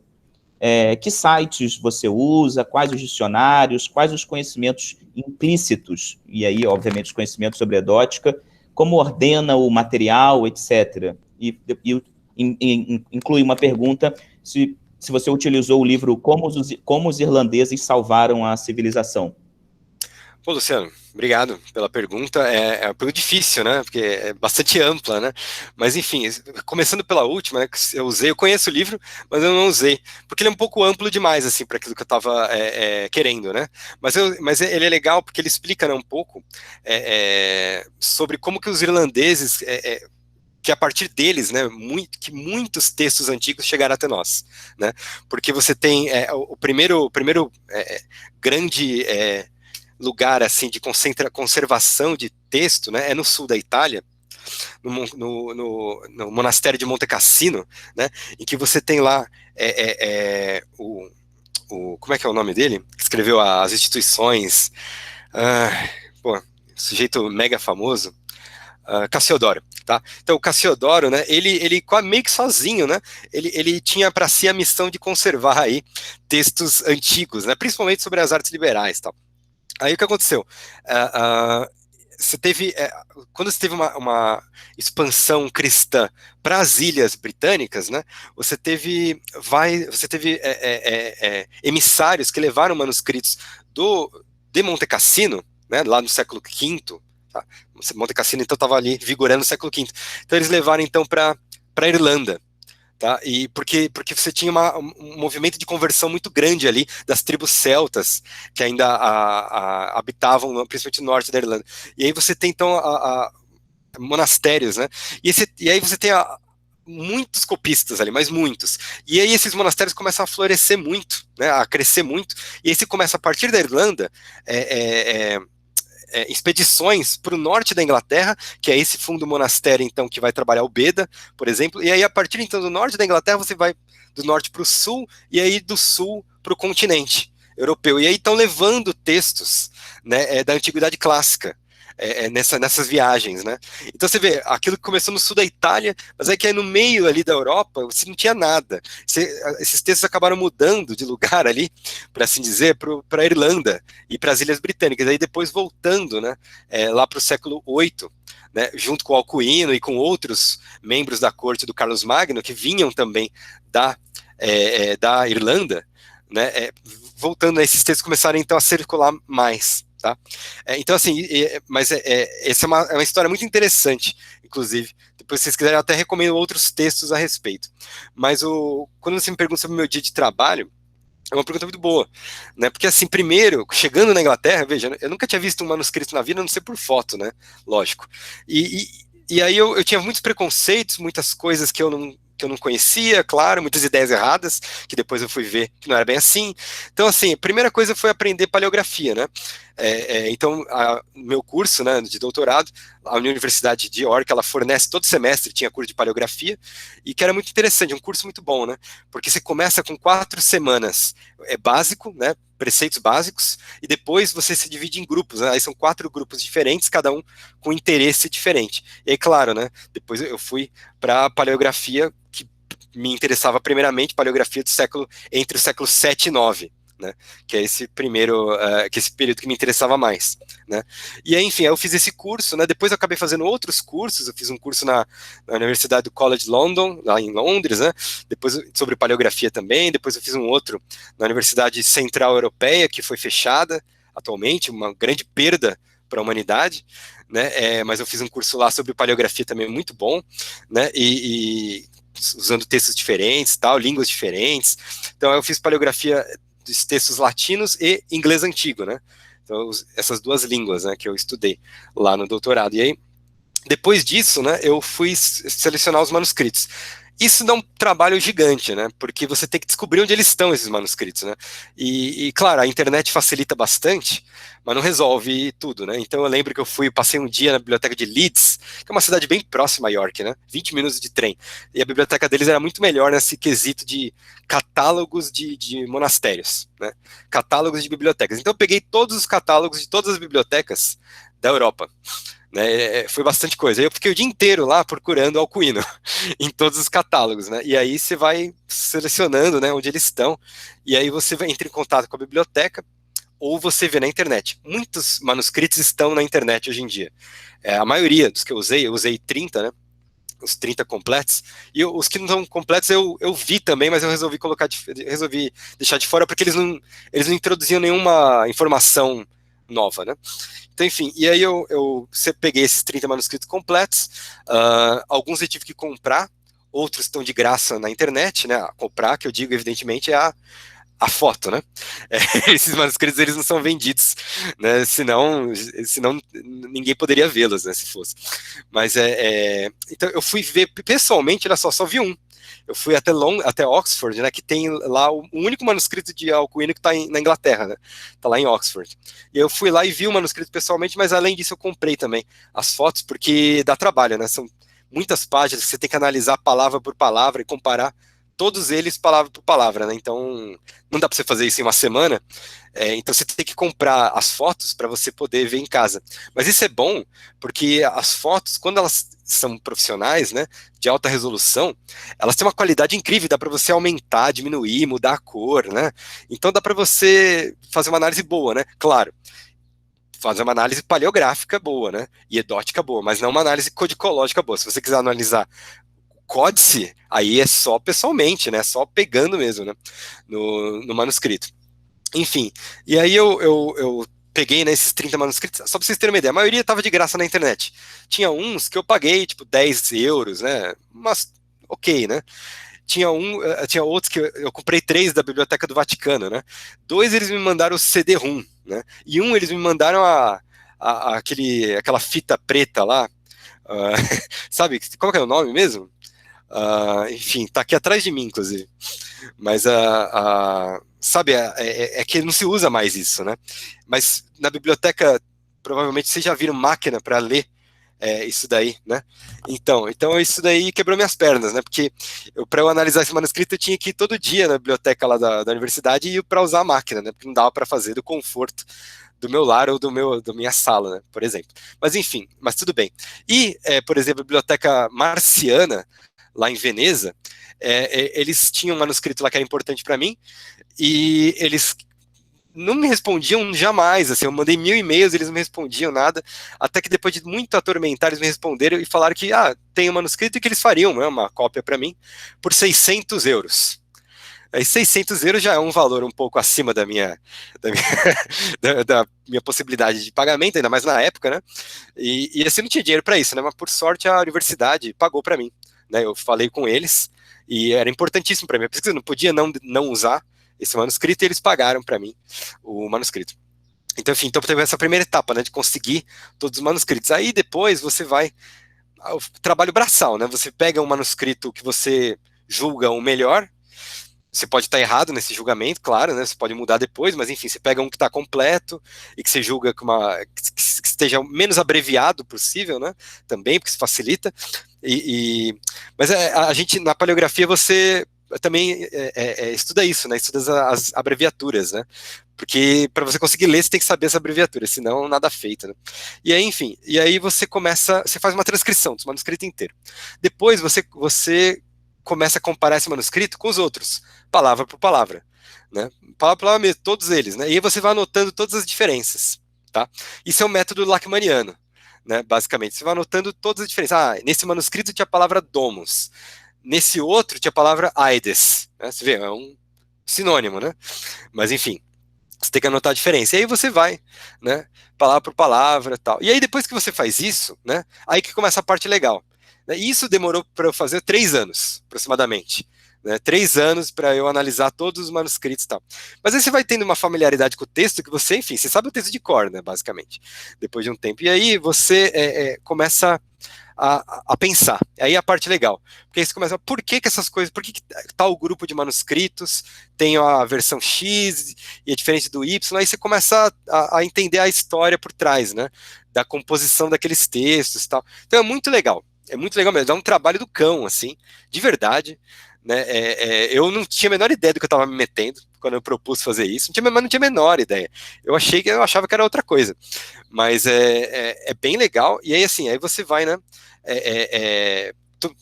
Porque aí você vai discutir todas as diferenças, você vai tomar uma posição, né, como editor, e falar, ó, tem essa opção, essa e essa. Eu escolhi essa para o texto. E você tem que justificar por quê. Né? E aí você tem que entrar num debate acadêmico interessante. Por que os outros editores consideraram uma coisa, por que eu estou considerando outra? Né? Por que eu acho que eles estão errados? Por que eu acho que eles estão certos? Né? Quais são os meus argumentos? Isso é muito legal. Então, esse é o capítulo que eu mais gosto da minha tese, né? Que é o capítulo 4, né? Que eu discuto essas diferenças, né? Da minha edição para as edições anteriores, tal. Você começa também a dar valor às edições anteriores, né? Porque você vê que é um trabalho dificílimo de fazer. Então, se, por exemplo, esse texto do Alcuin, ele foi editado pelo Karl Halm, né, naquela edição Rhetores Latini Minores, de 1863. O Halm, ele só tinha 3 manuscritos, porque ele trabalhava na Biblioteca de Munique, e na Biblioteca de Munique tinha 3 manuscritos, e é esse que ele usa. Então, é óbvio que ele comete erros, né, porque ele não tem o acesso ao conhecimento que eu tive. Né, eu tive acesso a 30 manuscritos. Né, o Halm só teve a 3. Né, mas só que, aí você vê como o cara sabe o que ele está fazendo. Né, porque ele chega a umas conclusões, né, de que eu só cheguei porque eu tinha 30 manuscritos. Né, então ele consegue fazer uns saltos assim, porque ele conhece latim muito bem, porque ele conhece a época, né, muito bem, que eu só consegui ter certeza que ele estava certo depois de ver coisas que ele nunca sonhou em ver. Né. Então isso é muito interessante também, você começa a dar valor, né, ao trabalho dos outros, né, que vieram antes de você. Né. Afinal de contas, a gente só está aqui porque a gente senta no ombro de gigantes. Né. Então, Arthur, oi. E na sua tese, então, deve estar o texto editado. E onde a gente acha a sua tese? Está no repositório lá da universidade? Já está publicado aqui no Brasil? Eu procurei aqui, fiquei curiosíssima. Tá lá. Vou botar aqui para vocês. Exato. Eu fiquei super curiosa de ver seu trabalho. E assim, isso o LecUF está trazendo, né? Porque são lugares diferentes, a gente tem um distanciamento do nosso país, que a gente não encontra pessoas, e a gente está conhecendo o seu trabalho maravilhoso. Eu até vou ter mais um pouquinho, algo mais a falar, mas, por favor, termine essa fala. Obrigado. Então, você colocou o link, né, aqui? Coloquei. Então, pode baixar lá. Desculpa, né, os erros, como você sabe, doutorado nunca é um negócio que a gente abandona, né? Não é um negócio que a gente termina, né? Enfim, quando que vai sair essa edição? Quando que vai sair essa edição pela Oxford Classical Texts? Eu estou negociando com algumas editoras, assim, mas ainda eu vou querer mudar muita coisa, né? Desde o fim da tese até hoje, né? Eu já repensei muita coisa, já achei muitos outros elementos, tal. A edição em si, né? O texto latino, eu estou bastante convencido, assim. Não que eu tô certo, não é isso, né? Mas eu estou bastante confiante dos meus argumentos e das minhas escolhas. Né? Claro, posso estar errado, evidentemente, né? Inclusive, uma moça italiana me procurou esses dias, falou que leu minha tese, e aí ela falou, pô, a gente estava fazendo, ela fez também uma edição crítica sobre o mesmo texto ao mesmo tempo, só que a gente nunca se conheceu, né, naquele momento, né, e aí ela falou que depois ela vai me passar a tese dela, né, pra gente comparar, né, as edições, o que é ótimo, né, porque, meu, 2 pessoas ao mesmo tempo, né, fazendo sobre, então, certamente vai ter diferenças, e certamente a gente vai poder, né, também discutir, né. Mas eu fiquei bastante satisfeito, principalmente com essa parte do eu não corrigir o latim do Alcuino, né? Então, assim, então tem toda uma explicação do que é o latim medieval. Então, aproveitando, né, para responder também ao Luciano, tem um livro que foi muito importante para minha tese, que é um livro de um suíço, que é sobre eu não vou lembrar agora o nome em alemão, mas o dicionário do latim medieval, alguma coisa assim. Mas não é bem isso, mas enfim, tá lá na bibliografia da minha tese e tal. Depois eu procuro e posso passar com mais detalhes, né?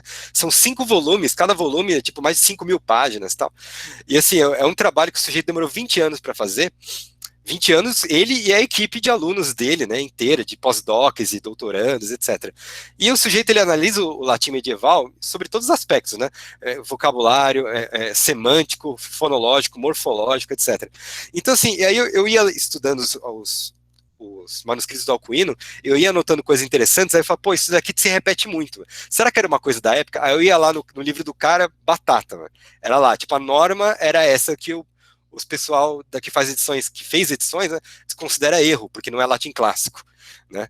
Então, assim, eu fui vendo, né, muito disso, e também que eu analiso comparando com os manuscritos do Cícero, né, que também é uma coisa que ninguém nunca tinha feito, justamente porque essa ideia que a gente tem muitas vezes de que um autor, ele tem um controle e ele tem o domínio sobre o seu texto, que é uma criação dele, né? Mas não necessariamente isso vale para todas as épocas, né? E o Alcuino, então, ele não estava preocupado com uma originalidade, né?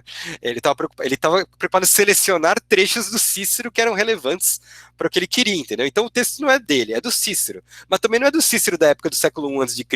Não, é da cópia do Cícero, entendeu? Já com um vocabulário, né, escrito na época do Alcuino. Então, e depois que eu fiz a edição, eu também cheguei à conclusão que eu não confio mais em edição moderna, assim, não confio.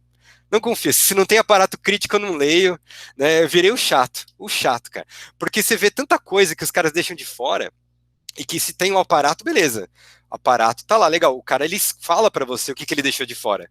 Agora, se não tem aparato, você não tem como ficar sabendo, né? Então, assim, muitas vezes o editor, ele erra, não há dúvidas, sabe? Não há dúvidas. Tem até a Universidade da Pensilvânia tem um canal no YouTube muito legal, que eles falam sobre filologia, etc. E aí tem lá exemplos de erros crassos, que textos que são absolutamente base para nós cometeram, né? E se a gente não tem acesso à edição crítica, a gente não tem como saber, né?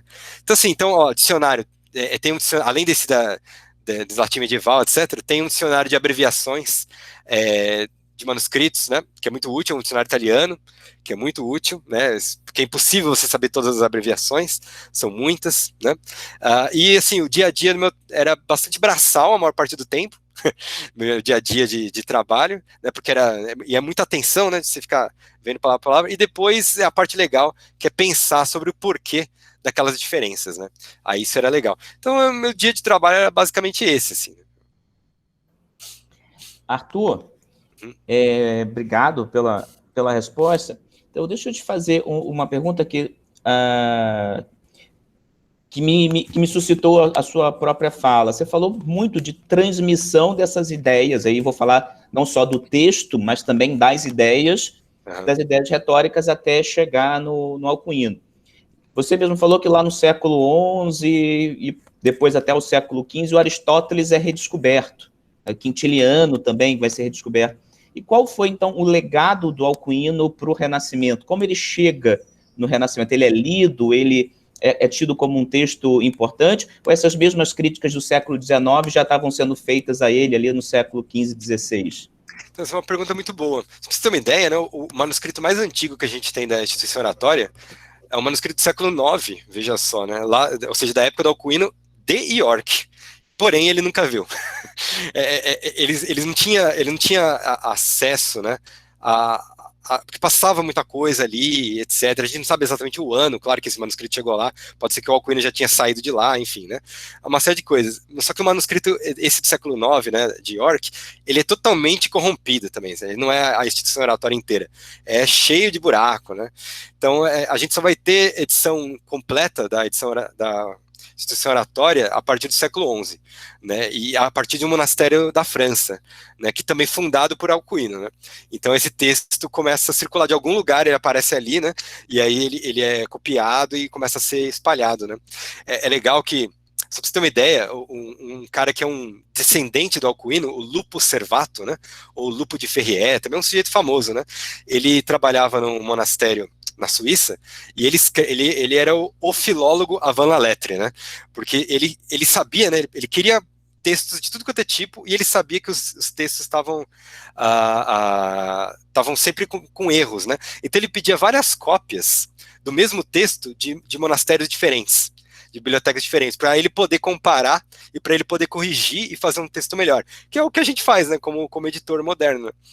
E ele, então, ele escreve para o Papa, né, fala, olha, eu preciso de uma cópia da instituição oratória, tá? E ele escreve para York, isso no século XI, né? Olha, eu preciso de uma cópia, porque ele sabe que tem. É engraçado isso, porque ele sabe que tem ali, né?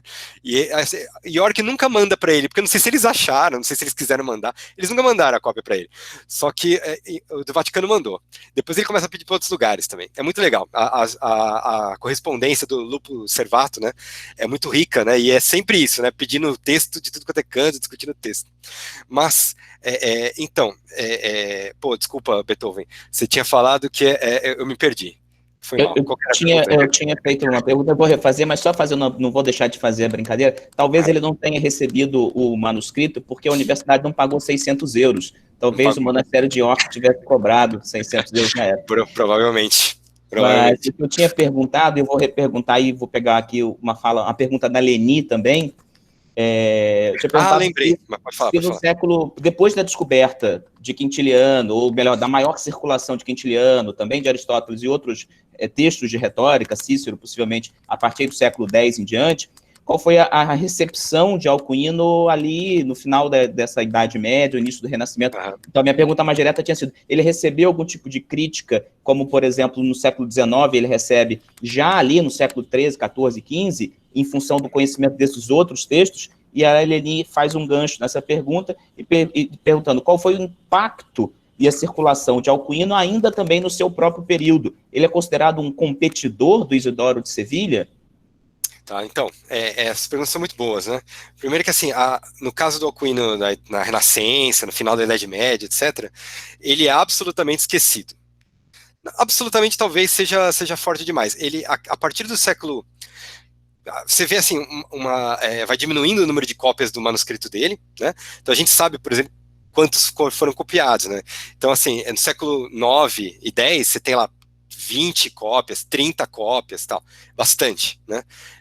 Porque isso é distribuído para todos os monastérios. E aí esses textos, aí no século XI, aí você já tem 10 cópias, aí século XII, 5 cópias, aí século XV, você tem uma cópia. Né? Então, assim, século XIII você tem uma cópia, também século XIV acho que não tem nenhuma. Então, assim, você vê que vai diminuindo, né, o interesse pela obra dele.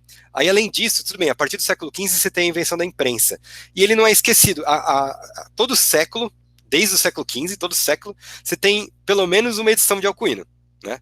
Só que aquela coisa, ele é importante, ele é um autor canônico, assim, da Idade Média, né? Só que ele é importante, ele vira uma importância muito mais histórica do que, de fato, para uso contemporâneo ali, das outras pessoas, né? Então, assim, a obra dele, ela é editada, geralmente, assim, a obra completa do Alcuino. E é isso, né? Assim, vai sendo editada, reeditada, mas não tem um comentário muito grande, né? Ele começa a ser recomentado a partir do século XIX, porque você tem, então, um interesse pelos estudos retóricos, né? E etc., né? Que são retomados, principalmente por causa dessa obra que eu citei do Karl Halm, né, que é o Rhetores Latini Minores, né, que ele faz edição, né, de textos e faz um compêndio, né, que vocês devem conhecer, que é um compêndio gigante, grandão, assim, com vários autores da Idade Média, né, incluído Beda, Mário Vitorino, Fortunaciano, Cassiodoro, etc., tudo sobre retórica. E aí as pessoas, pô, legal, né, agora tem tudo junto aí, né, dá pra ler. E aí as pessoas começam a ler e comentar, e muitos comentam de orelhada, né, literalmente de orelhadas, cara, dá uma passada de olhos ali no texto do Alcuino e toma, né, fala, mas o texto do Cícero é melhor. Pô, claro que é melhor. Ele não estava nem competindo com o Cícero, né, não era essa a questão. Então é isso, né, tem esse problema. Agora, no caso da época própria do Alcuino, Aí não, aí ele era importantíssimo, ele era considerado o homem mais sábio do mundo, o homem mais inteligente do mundo, ele era a celebridade, né? E, inclusive pelas suas virtudes, né? Como eu disse, ele nunca tomou votos de nada, mas ele era o exemplo de homem virtuoso, né? O sujeito ele não pisava fora da linha, teoricamente, né? É o que dizem, né? Não vamos botar nossa mão no fogo por ninguém. Mas enfim, o sujeito ele era muito. E ele tinha uma visão muito. Hoje nós chamaríamos de progressista, né? Da coisa, porque apesar dele ser um cristão devoto, né? Ele dizia, e ele era o único na época a dizer isso, e muito corajosamente, até porque talvez a posição dele o protegia, né? Que ele falava que texto sagrado não é só a palavra de Deus. Tá? A palavra de Deus, a Bíblia, é um texto sagrado. Mas é tão sagrado quanto isso, a Eneida, né? A obra dos autores antigos, Cícero. Então, imagina, né? Para nós, hoje em dia, pensar um sujeito do século VIII falando isso é uma coisa muito progressista, né? E ele de fato, em muitos aspectos, ele era, né? E ele, então, ele era famosíssimo, conhecidíssimo, mas ele não era ele não competia com Isidoro de Sevilha, porque ele usava o Isidoro de Sevilha, mas o Isidoro ele tinha essa vertente mais enciclopedista, né? Enquanto que o Alcuino ele estava muito mais preocupado em não falar de todos os assuntos, mas falar de alguns assuntos que ele julgava importantes, ou para o comentário da Bíblia, né? Ou para as artes liberais, né? Para profusão da educação no período, né? Então ele se baseava nisso, né, basicamente. E aí então ele usava de Isidoro, mas ele tentava dar uma roupagem que era mais atraente, né, para a época dele, para uso em sala de aula, né? Então se você pegar os manuscritos dele, não só a questão do diálogo é uma forma mais atraente, a parte que o texto é menor, né, e isso ajuda, mas também o fato de ter diagramas que eram muito raros, né, muito raros, né? Você tem pouquíssimos manuscritos com diagramas. Você tem os do Cassiodoro tem diagramas, mas eles são extremamente difíceis de ler e eles são muito iluminados, né? Iluminados no sentido que eles têm, né, figurinhas, né? Já os que circulam com o texto do Alcuino, não, como você viu, né, que eu mostrei, são extremamente simples e claros, né? Isso tudo então para ajudar didaticamente. Então é um pouco diferente do Isidoro, né? Então esse impacto dele na Península Ibérica, né? Não, a Península Ibérica ele não chegou a ter um impacto. Quando você vê a circulação dos textos do Alcuino, ele está muito mais concentrado no que hoje, né, é a França, Suíça, Áustria, Alemanha, Inglaterra e Itália. Né? Essa principal fonte de circulação aí dos textos do Alcuino são esses países hoje em dia, né? A Península Ibérica, na época, ainda estava a área dos francos mesmo, exatamente. E a Península Ibérica, né, que tinha ocupação a árabe, né, tal, ele não chegou a fazer sucesso por lá. Agora, uma última pergunta, pelo menos minha, que também me intrigou a partir da sua fala. Eu não conheço absolutamente nada de retórica carolíngia do período do Carlos Magno. Aprendi então tudo hoje que eu sei. Mas ele, então, inclusive a sua tese é de que ele tem uma originalidade que é incluir esses valores cristãos e explicar de fato quem é o que é esse homem bom.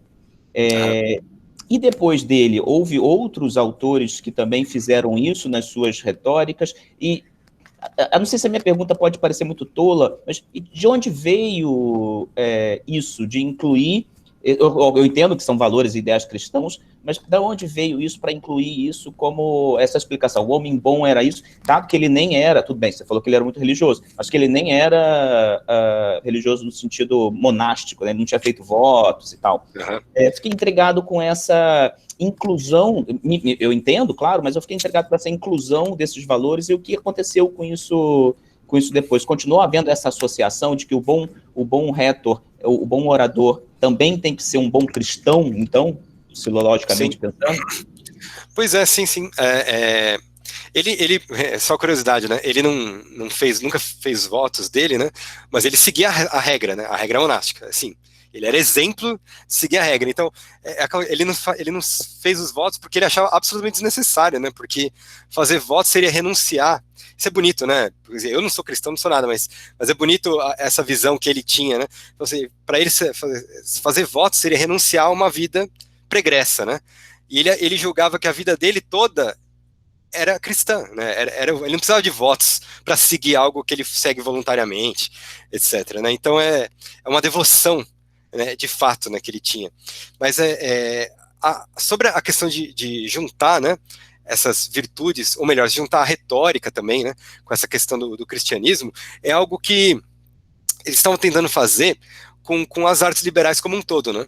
Então, assim, você tinha uma vertente de estudos de artes liberais na Idade Média, que assim, você usa a arte liberal para entender melhor a Bíblia, né? Ponto. Que era o que o Beda, por exemplo, fazia, né? O Beda tem um texto muito legal, que eu já dou spoiler, assim, eu vou traduzir, vou publicar em breve, né? Que é sobre as figuras e tropos, né? É um texto curtinho também.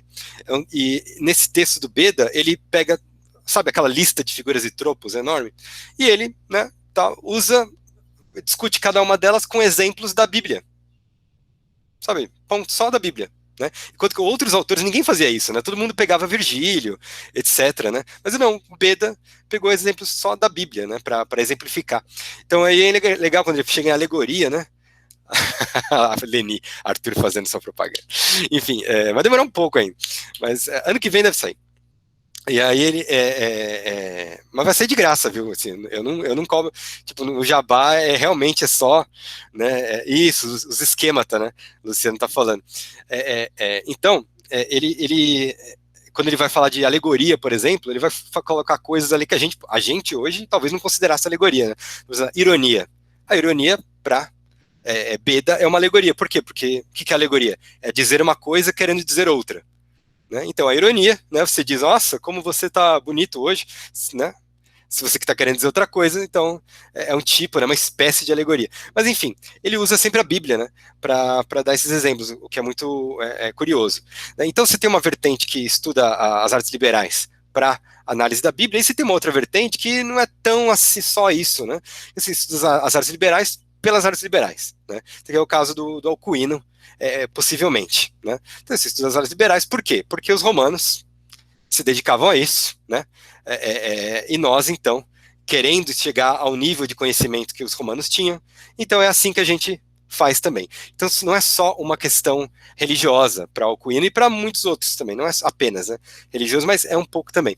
Agora, a questão retórica, então, né, ele aproveita, né, o fato de que já o Quintiliano diz que o orador é um homem bom, então legal. Então ele dá uma cristianizada no Quintiliano, né, nessa frase, né, de Quintiliano. Por quê? Porque o que é o homem bom? O homem bom é um homem cristão. Né? Na cabeça de Aquinas não há a menor dúvida, né? Na cabeça dos francos, né? Isso daí não há a menor, na cristandade, né? Não há a menor dúvida, né? Então ele aproveita isso, né? Fala, tá vendo como não tem diferença entre estudos das artes liberais e cristianismo, né? Então ele usa isso para juntar mesmo, né? Essas coisas. E aí, posteriormente, é engraçado, né? Meu projeto de pós-doc, né? Atual, inclusive, é estudar a retórica carolíngia mais lato sensu, né? Estudar outros tratados. E nesses outros tratados, que foram feitos posteriores a Alcuino, você não consegue colocar assim, esse cara que tirou isso de Alcuino, com certeza. É difícil porque, pelo objetivo dos textos, né, que eram diferentes, mas também pelo fato do Alcuino ter contribuído pouco com palavras próprias, né? Ele pega tudo que está lá, quase tudo do Cícero, né, ou do Caio Júlio Vítor. Então é difícil você ter essa certeza, né? No entanto, já para esses textos posteriores, para eles é dado, né, que o orador ele é um homem bom. É dado. Então, assim, não sei se Alcuino resolveu ou se já era algo que já estava meio resolvido, mas assim, é um dado. Agora, é curioso, olha só, eu vou pegar aqui do meu lado um livro para mostrar para vocês, só um segundo.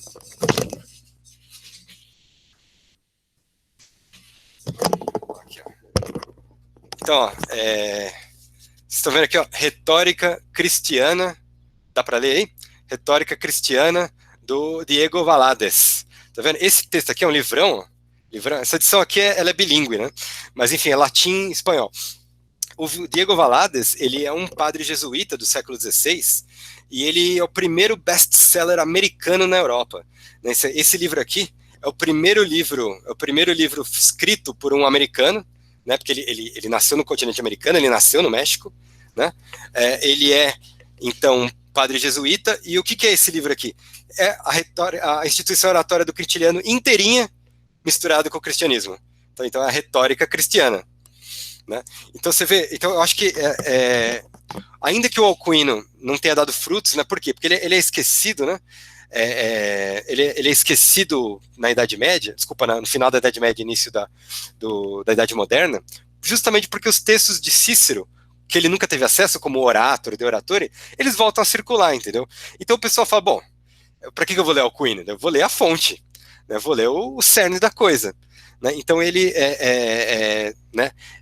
Um foco muda para esses autores antigos, tá? Então não só Alcuino, mas todo mundo, né, que veio junto do Alcuino, todos esses nomes que eu citei no início da minha fala, né, que eram importantíssimos, né, Teodulfo de Orleans, né, um autor extremamente importante, né, Dungal, Pedro de Aquileia, enfim, todos eles escreveram vários tratados sobre vários assuntos, e todos eles caem meio que em esquecimento, porque os autores principais, que são os antigos, voltam à circulação, né?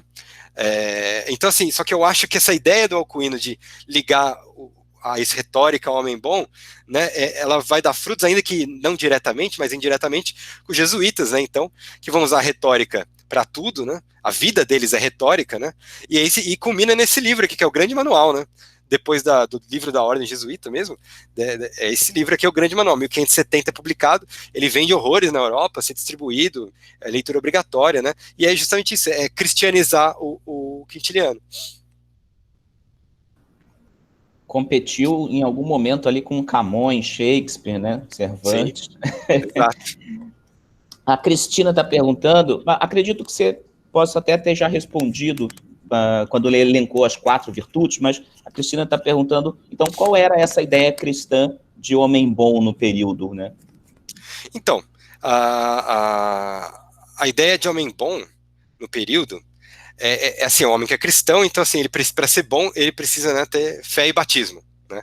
São as 2 virtudes primeiras aí, tá? E aí, depois disso, né, claro, depois disso, uma vez que você tem fé e já é batizado, aí você pode, então, se dedicar ao hábito, né, das virtudes, como está lá no Aristóteles, né, a virtude na Ética Nicômaco, né, que a virtude é um hábito, né, então, assim, ao hábito das 4 virtudes cardeais, né, então, a temperança, a justiça, a prudência, a fortitude. Então, basicamente é isso. Assim. Acho que a gente está chegando próximo do final aqui, por causa da hora. Não, que pena, não. Isso, mas eu ia falar exatamente isso. Você realmente é o cara. Grace, a gente. Tudo bem, fica à vontade. Mas falar, eu tô tranquilo. Mas eu ia lembrar que foi aqui até com notícia no chat. A fala do Arthur está merecendo uma segunda parte, né? Isso que eu queria falar, gente. Arthur, agora você entrou num detalhe assim que quem conhece, eu, assim, diante de você, eu sou uma formiguinha. Eu conheci um manuscrito, né, em Ravenna, do Aristófanes, que é o mais bem preservado, e fiquei, assim, louca para aprender como ler aquilo, apesar de ser grego, apesar de eu traduzir em grego, mas as abreviações, né, você falou disso, porque o espaço da folha tinha que ser economizado. Uma fala sua sobre isso, Beethoven, ia ser, assim... para gente no Brasil que não tem muito acesso. Eu sei que, por exemplo, para mim, eu tive acesso ao manuscrito porque eu estava numa universidade europeia. Para você, né, abre portas, né, e é algo que no Brasil é distante. Então, alguém que traz isso para a gente e aproxima, né? Porque eu achei engraçado quando você falou assim, não consigo mais ler texto se não for edição crítica, né? E a gente o olho assim muda completamente, muda completamente, assim. E a gente não vê isso, né? De uma forma muito comum. Falado ou trabalhado no Brasil. Então, fica aqui o meu pedido em nome do público, tá, pessoal? Beleza. Poderia te ter mais uma vez, porque... A minha ideia, quando eu fui, né, fazer isso, e que eu queria trazer isso para cá, era justamente porque eu estava reparando, né, e cada vez mais isso é verdade, que a gente não tinha isso no Brasil, justamente porque a gente não tinha manuscrito no Brasil, né? Então imagina, na década de 60. É claro. É absolutamente impossível você fazer um estudo desse. Né? Agora, com a internet, e você não precisa do manuscrito, você precisa do texto, a foto bem feita ali. Né? E é melhor, inclusive, do que ter o manuscrito na sua frente. Porque é muito mais difícil, né? Com ele na sua frente, você precisa de lupa. Fora que você vai ter os leão de chácara de manuscrito, né? Que é os caras que ficam do seu lado, que não deixam você chegar perto do manuscrito, né? Enfim, então, você tendo a foto ajuda muito. Né? Ajuda não, resolve, né? Então, assim, hoje em dia a gente pode fazer esses estudos, né? A gente não precisa depender dos europeus, né, para isso. A gente pode, mas né? Tem uma coisa, por exemplo, quando a gente vai para uma universidade lá fora, existe um financiamento bem bacana para qualquer coisa que você precise. Precisa de material para sua pesquisa. A gente não tem isso aqui. A gente tem que tirar do... pessoal que não sabe, muito do material que a gente compra de trabalho sai do nosso salário. Sim, totalmente. É muito. Então tem isso, e assim, o pessoal aqui está vibrando que a gente vai poder te ter mais uma vez, pelo menos. Ok, isso, não, quantas vocês quiserem. Assim, eu posso contribuir com pouco, mas o pouco que eu tenho, eu contribuo. Né? Então, fico muito feliz e envaidecido pelo convite. Que prazer nosso, é uma alegria. Então, Beethoven, agora eu acho que... Chegamos assim ao final, Se fosse a entrevista do Jô Soares, ia ser aquele E estamos aqui com essa promessa pública e gravada de planejar uma segunda parte. E obrigadão, Arthur, pela maravilhosa tarde que nos proporcionou, cheia de insights, ensinamentos e inspiração. Agradeço a todos vocês que assistiram, que estão aqui até agora. Um grande abraço aí para minha amiga Leni, que participou e está aqui. Eu falei para ela ontem que ia ser maravilhosa tê-la aqui, e é sempre muito bom. A Grace, que está aqui sempre comigo e representando o LEC. Então, boa tarde e até a semana que vem para vocês. Tchau, tchau, gente. Obrigadão mesmo, de coração. Boa tarde, até breve. Obrigada a todos.